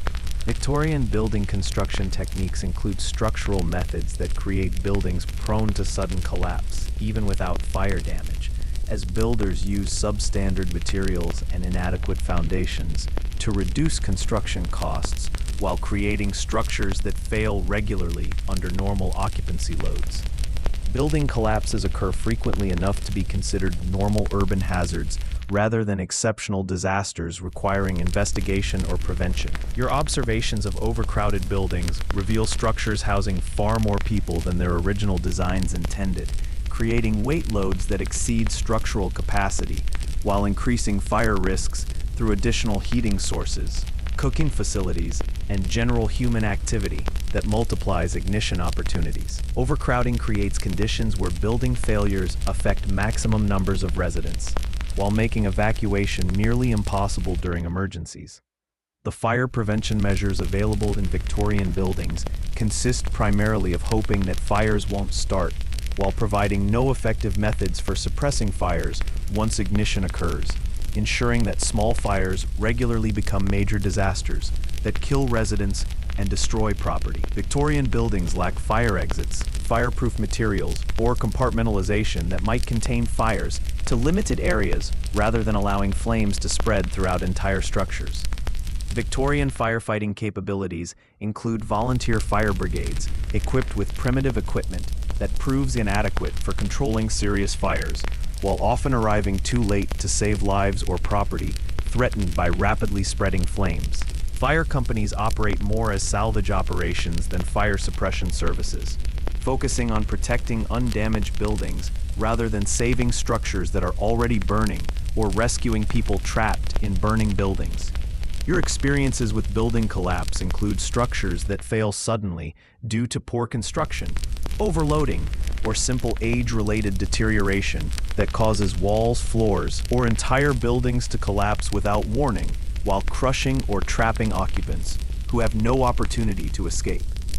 Building collapse mortality remains high because Victorian construction standards don't require structural integrity testing or safety margins that might prevent catastrophic failures. The building inspection systems in Victorian London remain essentially non-existent, allowing dangerous structures to house families while showing obvious signs of structural instability, fire hazards, or other safety problems that could be identified and corrected through basic safety oversight.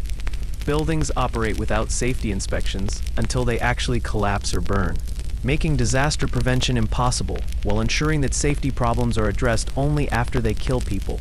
Victorian building insurance remains expensive and often unavailable for poor residents, ensuring that fire or collapse disasters create permanent economic devastation for families who lose their possessions and housing while lacking resources for recovery. Insurance companies recognize building risks that property owners ignore, creating financial incentives that prioritize short-term profits over long-term safety. The emergency response available during building disasters includes minimal rescue capabilities and no medical services for disaster victims, ensuring that people injured in fires or building collapses often die from lack of emergency medical care rather than their original injuries. Victorian emergency response focuses on preventing fire spread rather than rescuing victims trapped in dangerous buildings. Factory and commercial building safety creates additional risks through industrial processes that combine fire hazards with structural loads that exceed building capacity while housing large numbers of workers in structures designed without consideration for emergency evacuation or fire safety. Industrial building disasters regularly kill dozens of workers while demonstrating the consequences of prioritizing production over safety. Historians still argue whether Victorian building safety problems were primarily caused by rapid construction or inadequate regulation. But you're experiencing the daily reality that living in Victorian London meant accepting constant risks of death by fire or building collapse that could have been prevented through construction standards that society chose not to implement. Your experience of winter in Victorian London reveals how cold weather transforms an already deadly city into a frozen hell where survival requires resources that most residents don't possess.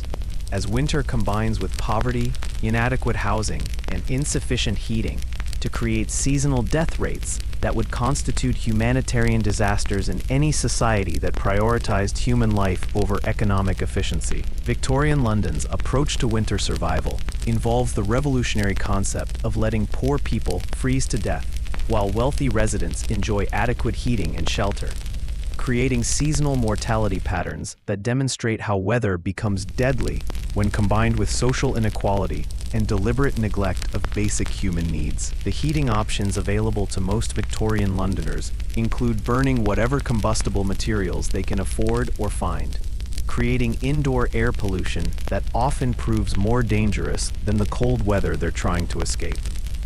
Victorian heating fuels include low-quality coal that produces toxic fumes, wood scraps contaminated with industrial chemicals, and various organic materials that burn poorly while creating smoke that causes respiratory problems and carbon monoxide poisoning. Your winter housing challenges include living in structures that provide minimal insulation from cold weather, while allowing wind and moisture to enter through gaps in walls, broken windows, and inadequate roofing that makes indoor temperatures nearly identical to outdoor conditions. Victorian winter housing often becomes uninhabitable due to frozen water pipes, ice formation inside buildings, and heating systems that cannot warm spaces designed without consideration for cold weather survival.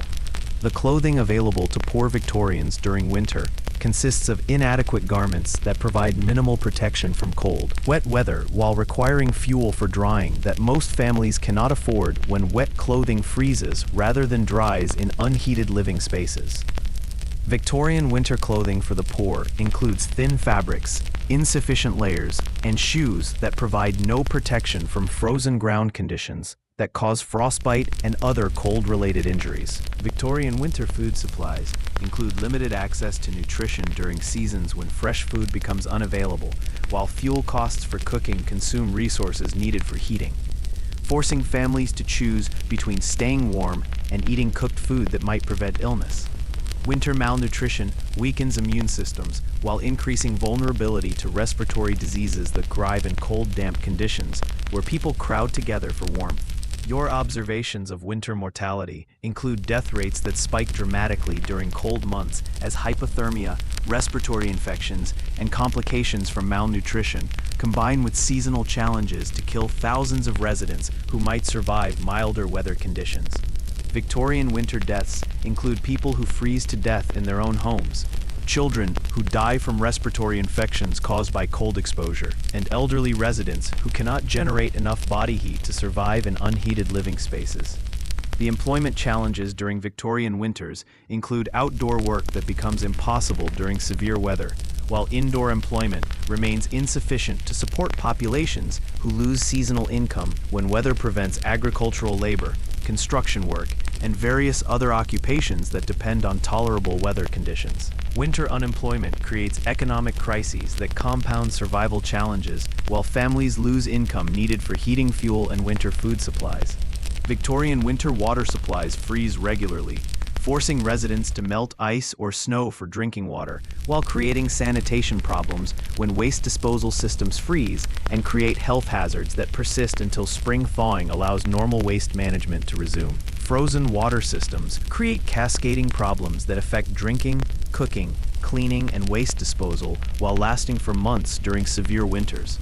Your encounters with winter respiratory diseases include pneumonia, bronchitis, and tuberculosis that spread rapidly through overcrowded conditions where people huddle together for warmth while sharing airborne pathogens in poorly ventilated spaces. Victorian winter respiratory infections kill thousands of residents while creating ongoing health problems for survivors who develop chronic breathing difficulties from cold-related illnesses. The emergency assistance available during Victorian winters includes minimal charitable programs that provide temporary relief rather than comprehensive support for winter survival, ensuring that poor families face choices between heating, food, and shelter, while receiving insufficient help for surviving weather conditions that wealthy residents weather comfortably through adequate resources. Victorian winter fires become particularly dangerous because residents use inappropriate heating methods that create ignition risks, while buildings designed for mild weather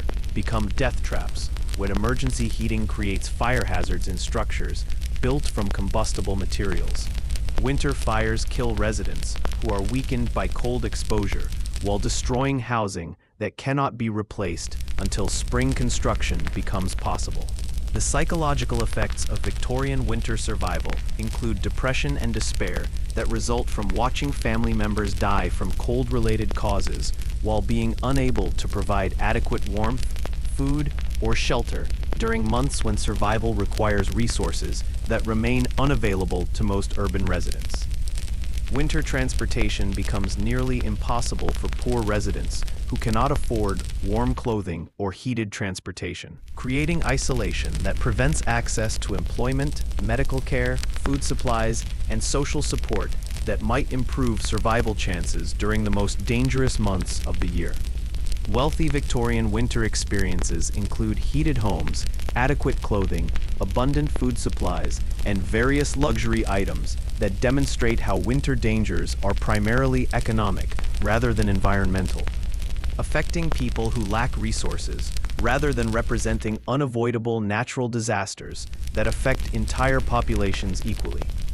Historians still argue whether Victorian winter mortality was primarily caused by climate conditions or social inequality, but you're experiencing the frozen reality that winter weather became deadly when combined with poverty, inadequate housing, and social systems that prioritized economic efficiency over human survival during predictable seasonal challenges.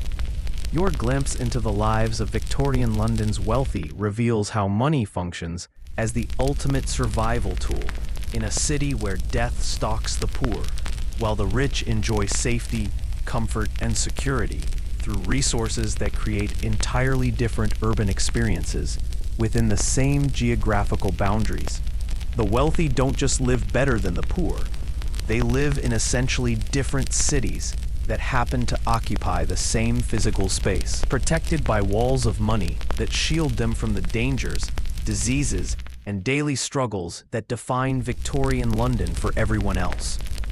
The housing available to wealthy Victorians includes spacious mansions built with quality materials, proper ventilation, adequate heating systems, and private gardens that provide clean air and space unavailable to poor residents cramped into deadly tenements.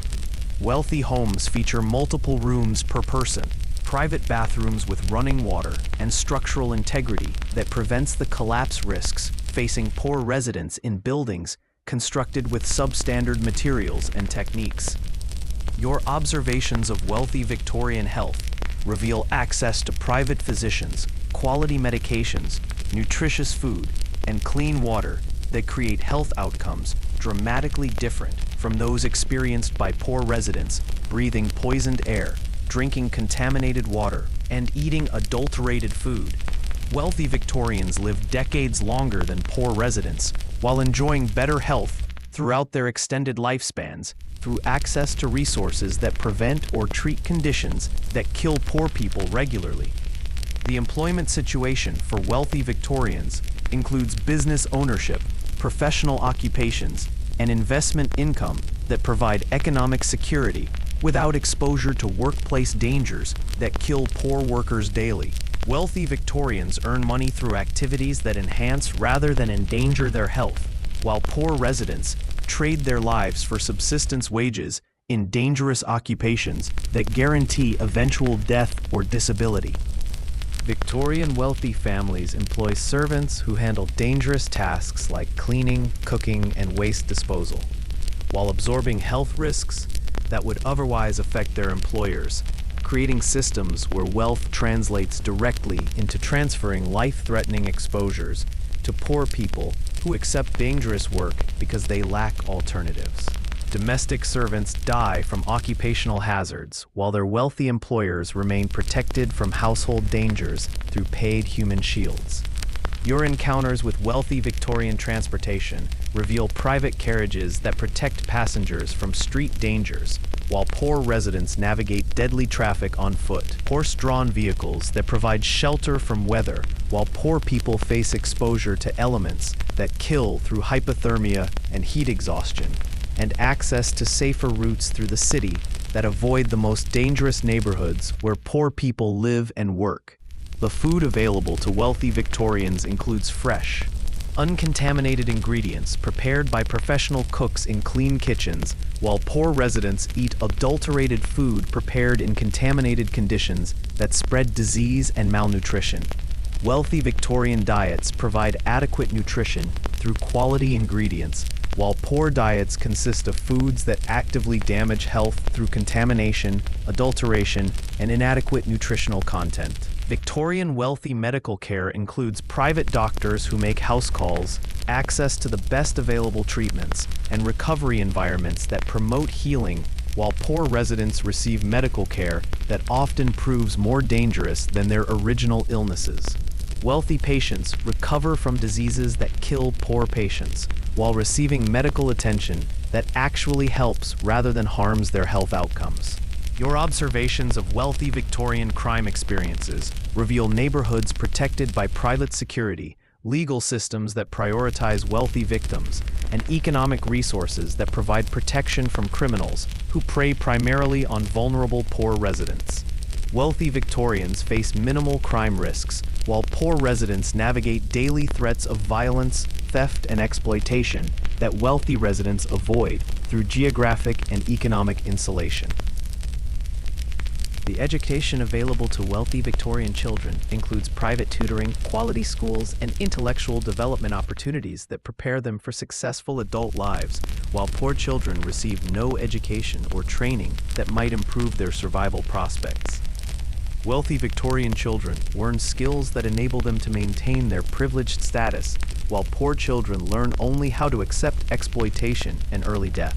Victorian wealthy winter experiences include heated homes, warm clothing, abundant food supplies, and various comfort items that make cold weather merely inconvenient rather than life-threatening, while poor residents face seasonal death risks that wealthy residents never encounter. Wealthy Victorians enjoy winter activities like social gatherings and entertainment, while poor residents struggle for basic survival during months that kill thousands of their neighbors. The political influence exercised by wealthy Victorians includes control over local government, influence over law enforcement, and able ability to shape public policies that protect their interests while ignoring poor residents' needs for basic survival resources. Wealthy Victorians use political power to maintain systems that benefit them while ensuring that poor residents remain vulnerable to exploitation and death. Victorian wealthy social activities include cultural events, travel opportunities, and leisure pursuits that provide entertainment and personal development, while poor residents focus entirely on survival activities that consume all available time and energy. Wealthy Victorians enjoy lives that include pleasure, intellectual stimulation, and personal fulfillment, while poor residents experience only work, suffering, and early death. The inheritance systems available to wealthy Victorians ensure that their children maintain privileged status across generations, while poor families cannot accumulate resources that might improve their descendants' survival prospects, creating permanent class divisions that determine life expectancy and quality of life through economic factors rather than personal merit or effort. Historians still argue whether Victorian wealth inequality was primarily caused by economic systems or individual characteristics. But you're witnessing the daily reality that money provided complete protection from dangers that killed poor residents, while creating parallel societies where survival depended entirely on economic status rather than personal virtue, intelligence, or effort. Your attempts to navigate Victorian London's transportation systems reveal networks of movement that function more as mobile death traps than efficient travel methods, where every journey requires risking your life through vehicles designed without safety considerations, operated by intoxicated or inexperienced drivers, and sharing space with other passengers who might be carrying infectious diseases, concealing weapons, or planning criminal activities against fellow travelers. Victorian transportation combines the dangers of primitive technology with overcrowding and complete absence of safety regulations to create travel experiences where reaching your destination alive represents a minor miracle rather than reasonable expectation. The omnibus system you encounter includes horse-drawn vehicles that regularly overturn when overloaded, killing or seriously injuring passengers who are packed into spaces designed for half their actual occupancy, while traveling over rough roads that create constant jarring and bouncing that causes injuries even during successful journeys. Victorian omnibuses operate without safety equipment, emergency exits, or structural integrity standards that might prevent vehicle failures that crush passengers during accidents that occur daily throughout London's transportation network. Your experiences with hansom cabs reveal drivers who are frequently drunk, often inexperienced, and sometimes criminally inclined while operating vehicles that provide minimal protection for passengers who must trust their safety to strangers who might rob them, assault them, or simply drive carelessly enough to cause fatal accidents. Victorian cab drivers face no licensing requirements, background checks, or competency testing that might ensure passenger safety during journeys through city streets filled with hazards that require skilled navigation and sober judgment. The railway transportation available in Victorian London includes trains that derail regularly due to poor track maintenance, inadequate signaling systems, and mechanical failures that occur because railway companies prioritize profits over passenger safety while operating equipment that hasn't been properly maintained or inspected. Victorian railway accidents kill hundreds of passengers annually, while creating injuries that often prove fatal due to inadequate emergency medical response and primitive trauma treatment available after transportation disasters. Victorian ferry services across the Thames include overcrowded boats operated by inexperienced crews using vessels that are poorly maintained and frequently unsafe for passenger transport, creating river transportation that drowns passengers regularly while providing essential connections between different parts of London. Ferry accidents occur frequently because operators overload boats beyond safe capacity while using equipment that fails during normal operations rather than just emergency conditions. Your pedestrian navigation reveals streets designed for medieval traffic that cannot safely accommodate Victorian transportation volumes, creating pedestrian hazards where people are regularly struck by vehicles, trampled by horses, or injured by falling cargo from overloaded transport vehicles. Victorian streets mix pedestrians, horses, carriages, omnibuses, and various commercial vehicles without traffic regulations or separation systems that might prevent the constant accidents that kill pedestrians daily. The bridge transportation across London's rivers includes structures that are overcrowded, poorly maintained, and sometimes structurally unsound while carrying traffic loads that exceed their design capacity during peak travel periods. Victorian bridges collapse periodically while creating bottlenecks that force dangerous overcrowding during routine travel that should be safe and efficient rather than life-threatening. Victorian underground transportation includes early subway systems that expose passengers to toxic gases, structural collapses, and fires that spread rapidly through confined spaces where evacuation becomes impossible during emergencies.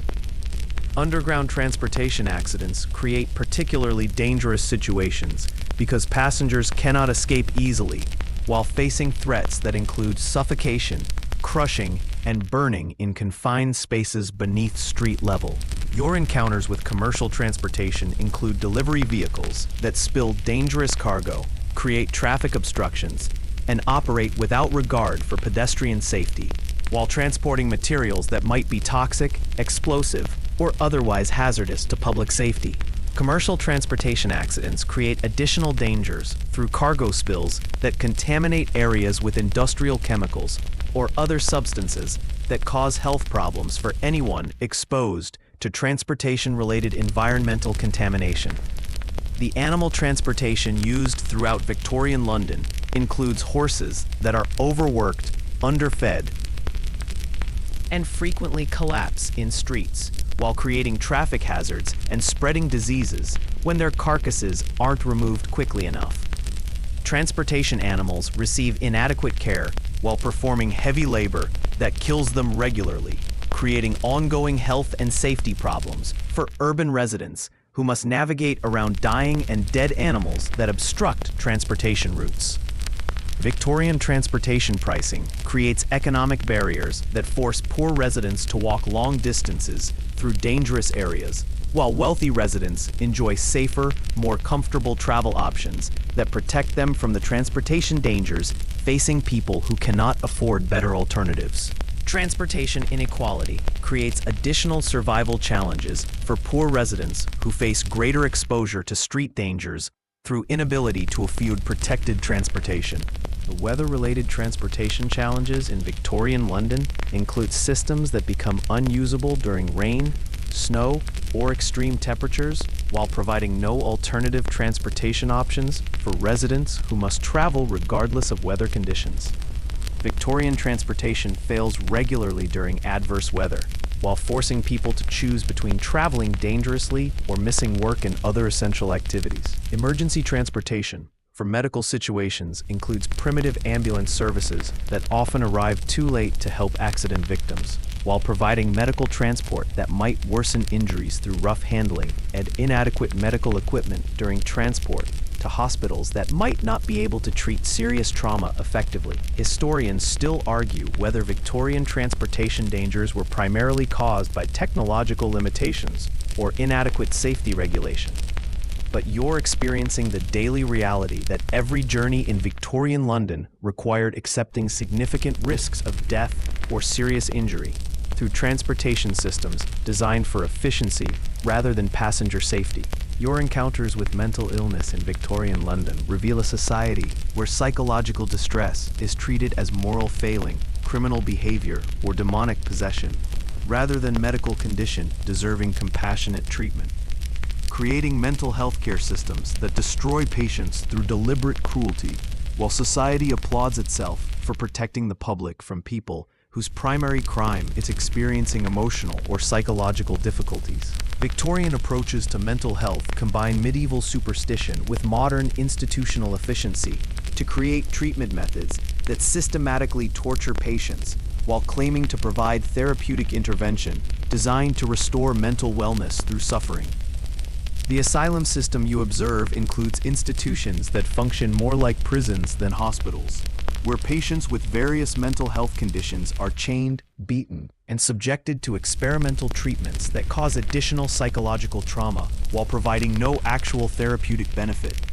Victorian asylums operate on the principle that mental illness requires harsh discipline and physical punishment to correct moral deficiencies that are assumed to cause psychological symptoms through personal weakness rather than medical conditions requiring compassionate treatment. Your observations of mental health treatment include restraint methods that involve chaining patients to walls, confining them in straitjackets for months at a time, and using various mechanical devices designed to immobilize people who are already suffering from psychological distress. Victorian restraint systems create additional trauma while preventing patients from engaging in activities that might actually improve their mental health through physical exercise, social interaction, or meaningful occupation. The diagnostic methods used by Victorian alienists include determining mental illness through social nonconformity, economic failure, or religious deviation rather than actual psychological symptoms.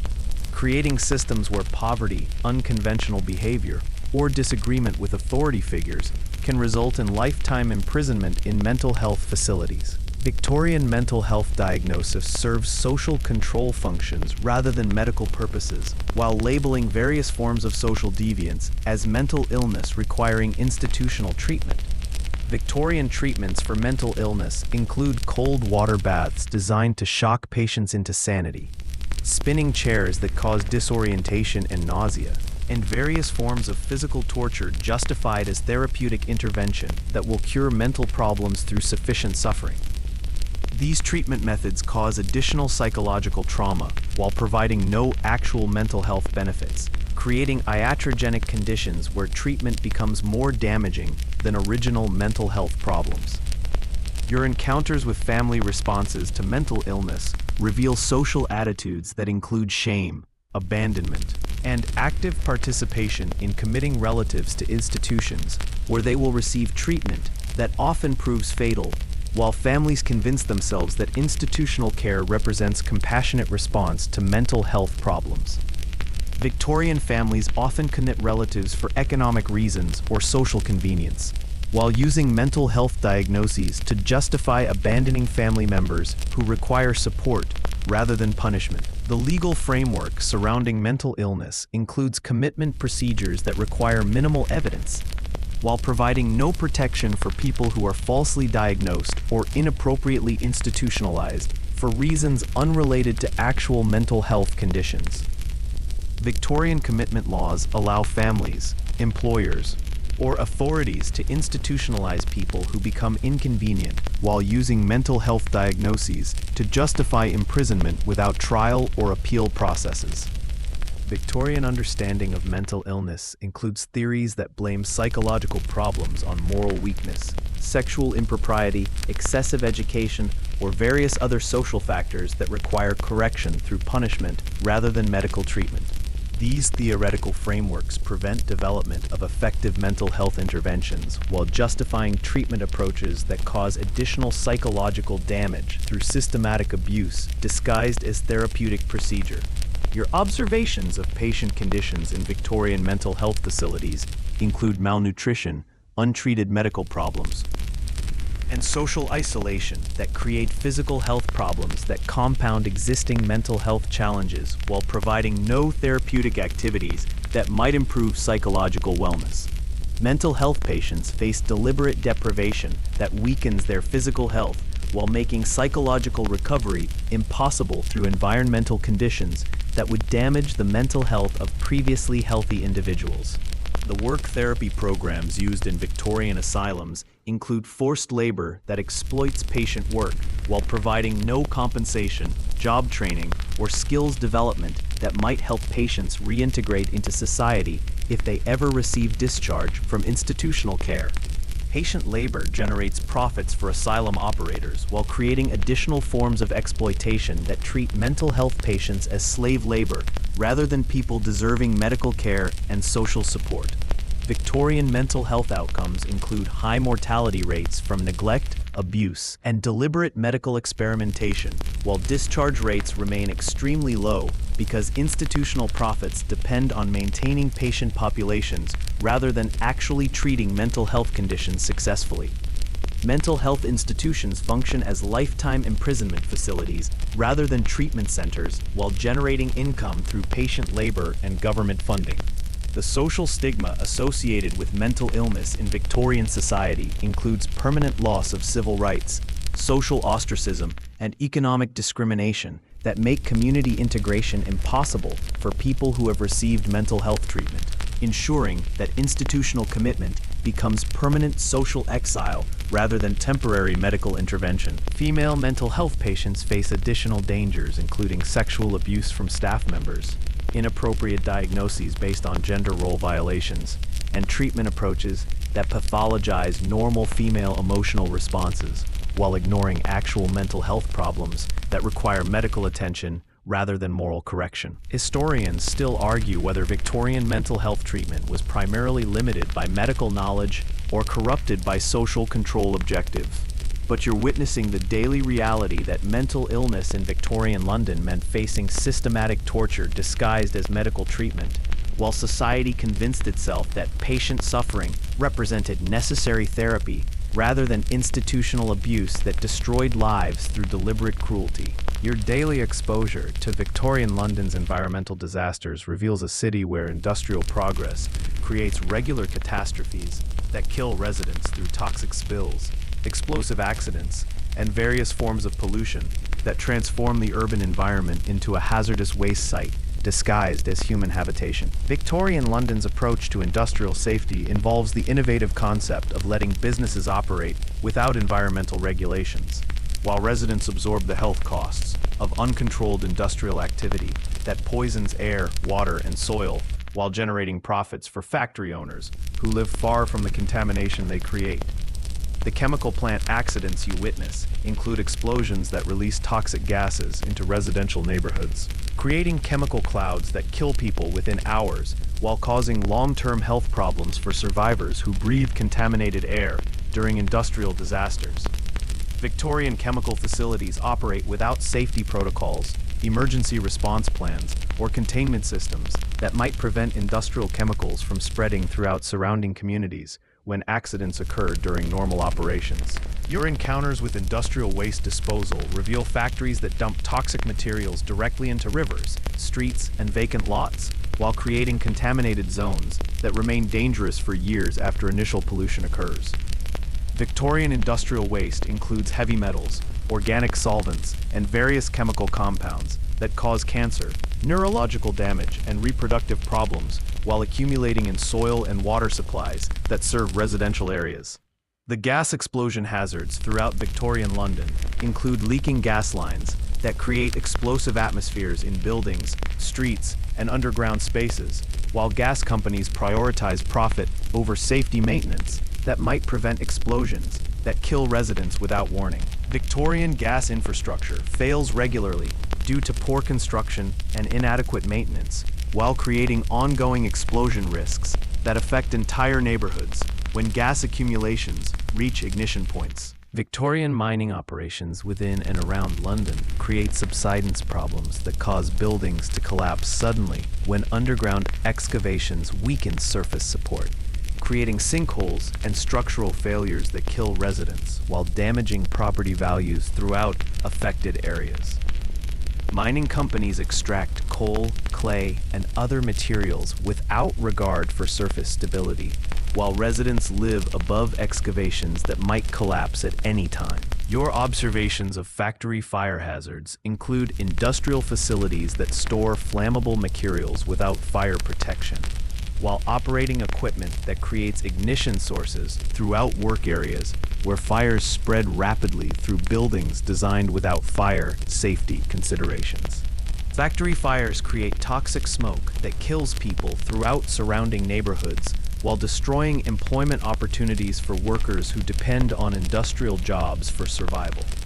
The water contamination disasters you encounter include industrial spills that poison drinking water supplies for entire districts, while creating health emergencies that last for weeks or months until contamination levels decrease through dilution rather than active cleanup efforts. Industrial water pollution causes immediate illness and long-term health problems while making clean water unavailable to residents who cannot afford alternative water sources. Victorian construction disasters include building collapses that occur during construction projects when inadequate safety measures cause structures to fail while workers and bystanders are present, creating casualties that could be prevented through basic construction safety protocols that prioritize human life over construction speed and cost reduction. Construction accidents kill workers and pedestrians while demonstrating the consequences of building without safety regulations. Your encounters with transportation accidents include railway disasters, ship collisions, and various vehicle crashes that occur because transportation companies operate equipment without adequate maintenance while prioritizing schedule adherence over passenger safety. Transportation disasters create mass casualty events that overwhelm medical response capabilities while causing injuries that often prove fatal due to inadequate emergency medical care. The air pollution disasters in Victorian London include atmospheric conditions that create toxic fog so dense it kills people through respiratory failure while causing widespread illness that affects entire populations during pollution episodes that last for days or weeks. Industrial air pollution combines with weather conditions to create atmospheric disasters that would trigger emergency evacuations in modern cities, while Victorian residents simply endure toxic air exposure.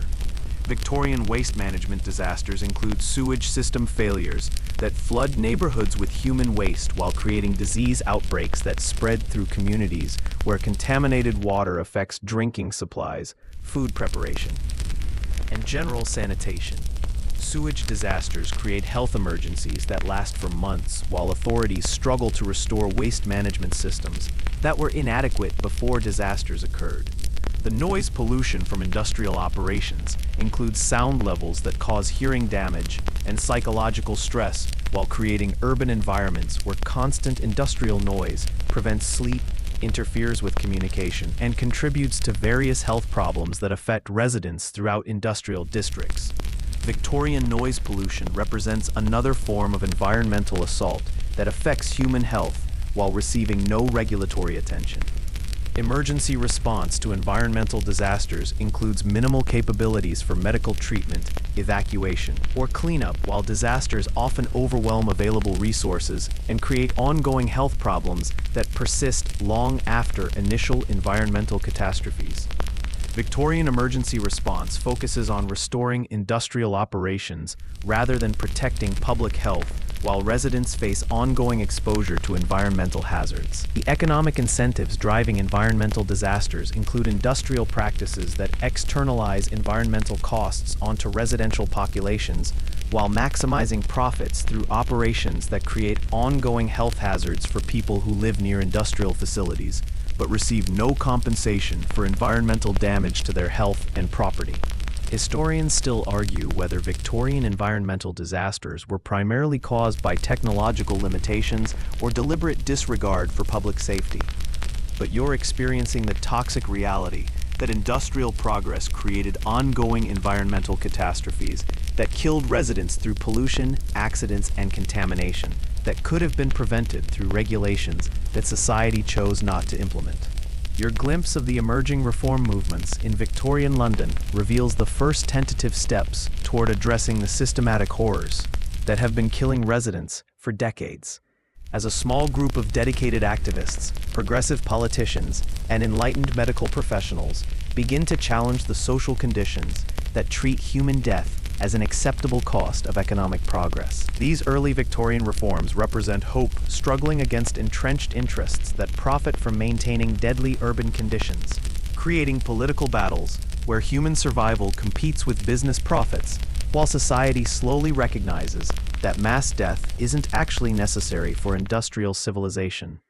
The sanitation reforms you're witnessing include efforts to create proper sewage systems that separate human waste from drinking water supplies, representing revolutionary thinking that connects contaminated water with disease transmission, despite medical establishment resistance to theories that challenge traditional explanations for epidemic illnesses.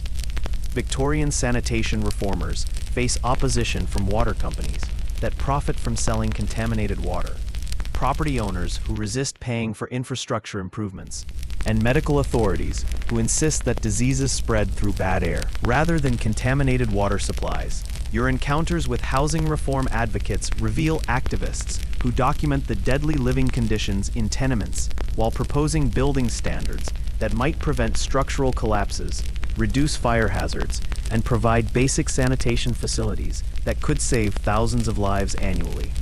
Housing reformers battle against landlords who maximize profits through overcrowding, builders who use substandard materials to reduce costs, and local authorities who prefer ignoring housing problems rather than enforcing regulations that might reduce rental income for politically influential property owners. The workplace safety reform movements include early efforts to regulate factory conditions, limit working hours, and provide basic protections for workers who face daily threats of death or serious injury through industrial accidents that could be prevented through minimal safety measures. Workplace reformers confront factory owners who view worker safety as unnecessary expense, political authorities who prioritize business interests over worker welfare, and economic theories that treat worker deaths as acceptable costs of industrial production. Victorian public health reformers include physicians who begin connecting disease patterns with environmental conditions while advocating for clean water, adequate food safety, and various other measures that could prevent epidemic diseases from killing thousands of residents during regular disease outbreaks. Public health advocacy faces resistance from businesses that profit from existing systems, political authorities who avoid expensive public health measures, and social attitudes that blame disease victims for their illnesses rather than addressing environmental causes. Your observations of education reform include efforts to provide basic schooling for children who currently work in factories, ensuring that future generations might have alternatives to dangerous industrial labor while developing knowledge and skills that could improve their survival prospects. Education reformers battle against employers who depend on child labor, parents who need children's wages for family survival, and social attitudes that view education as unnecessary luxury for working-class children who are expected to accept lives of manual labor and early death.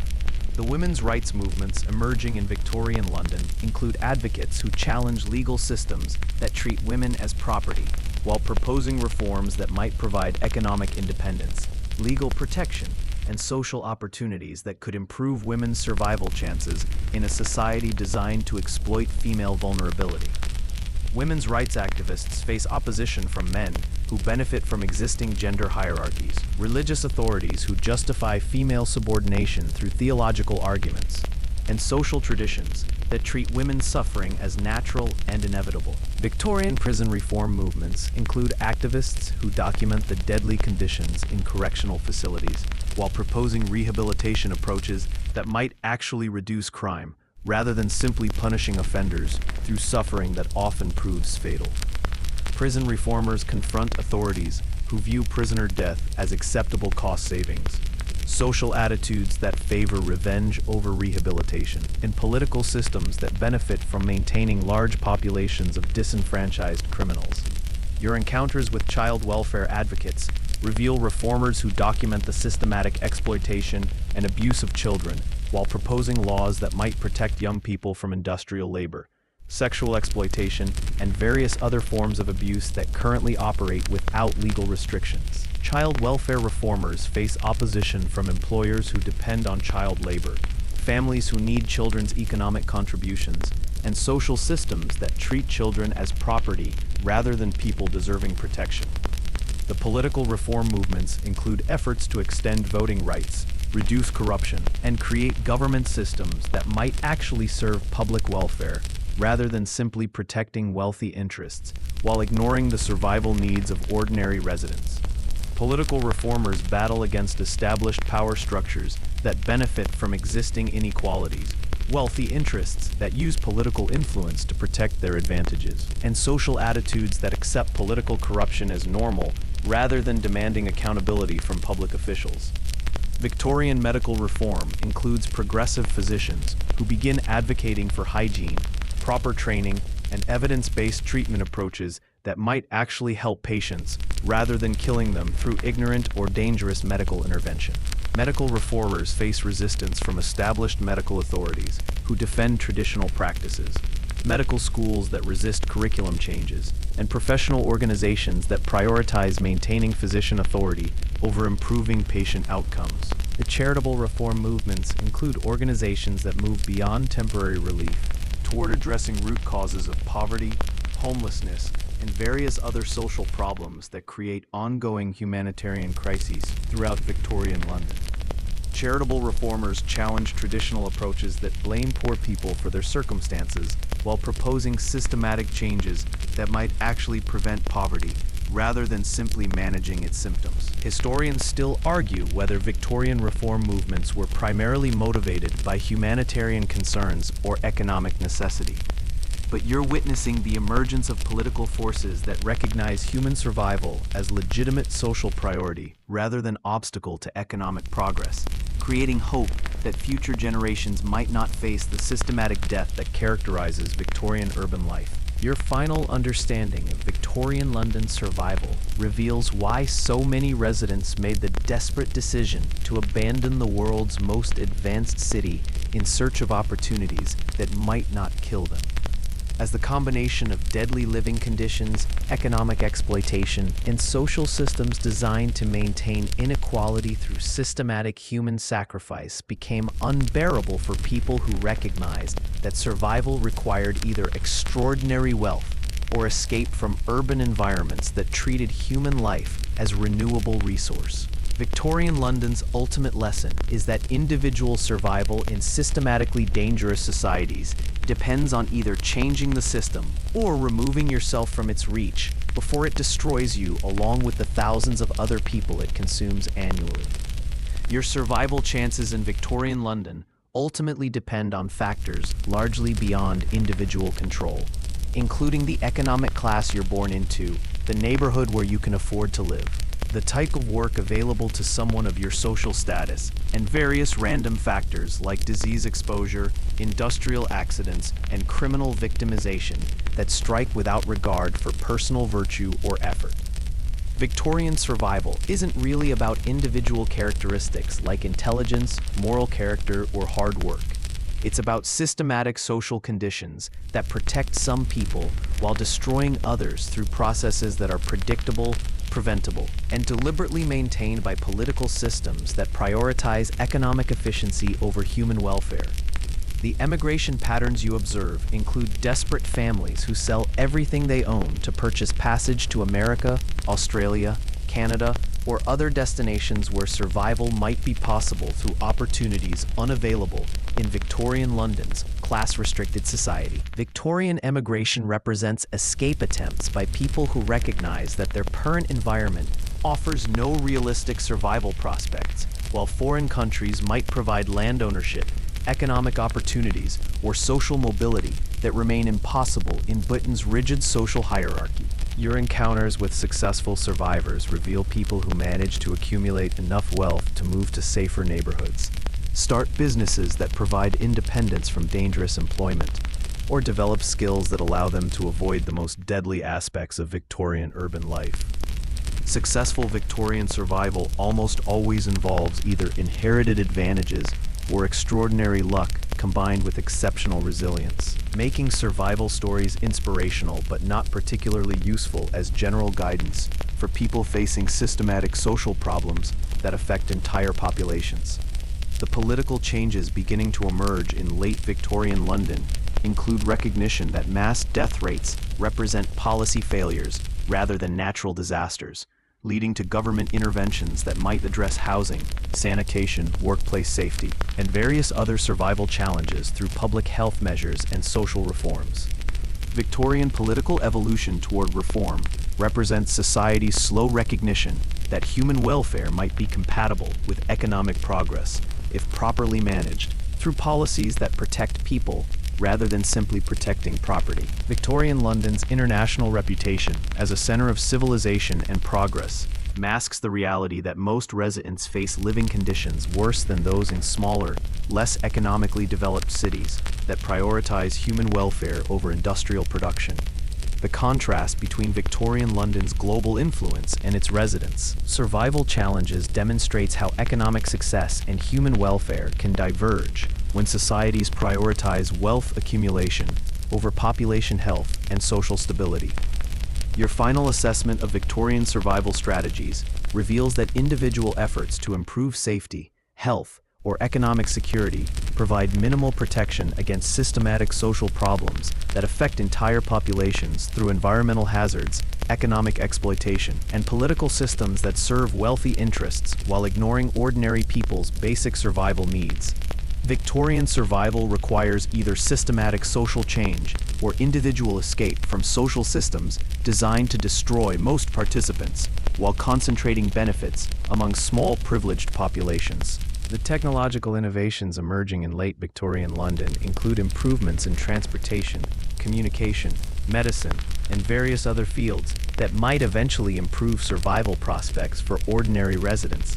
But these innovations initially benefit wealthy populations, while often making conditions worse for poor residents who bear the costs of technological development without receiving its benefits. Victorian technological progress demonstrates how innovation can increase rather than reduce social inequality when new capabilities are controlled by existing power structures.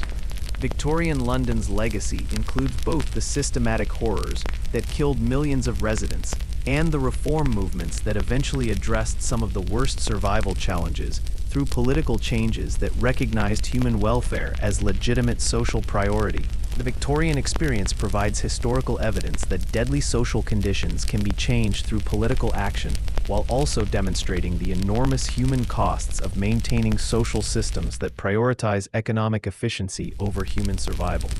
Your understanding of Victorian survival ultimately reveals that individual resilience, while admirable and sometimes successful, cannot address systematic social problems that require collective political action to change institutions, redistribute resources, and create social systems that protect rather than exploit vulnerable populations. Victorian London's survival challenges were primarily political rather than individual problems, requiring political rather than individual solutions that could only be achieved through organized social movements that challenged existing power structures. As you contemplate the fading gaslight and settling soot of this long Victorian night, you can find comfort in knowing that the systematic horrors you've witnessed were not inevitable features of urban life, but rather the results of specific political and economic choices that different societies have made differently, creating cities where human flourishing becomes possible rather than miraculous. The gentle darkness surrounding your modern rest represents centuries of social progress that transformed urban environments from death traps into places where ordinary people can live, work, and raise families, without facing daily threats of preventable death through systematic neglect and exploitation that once seemed like natural law, but were actually political choices that could be, and eventually were, changed through collective human action.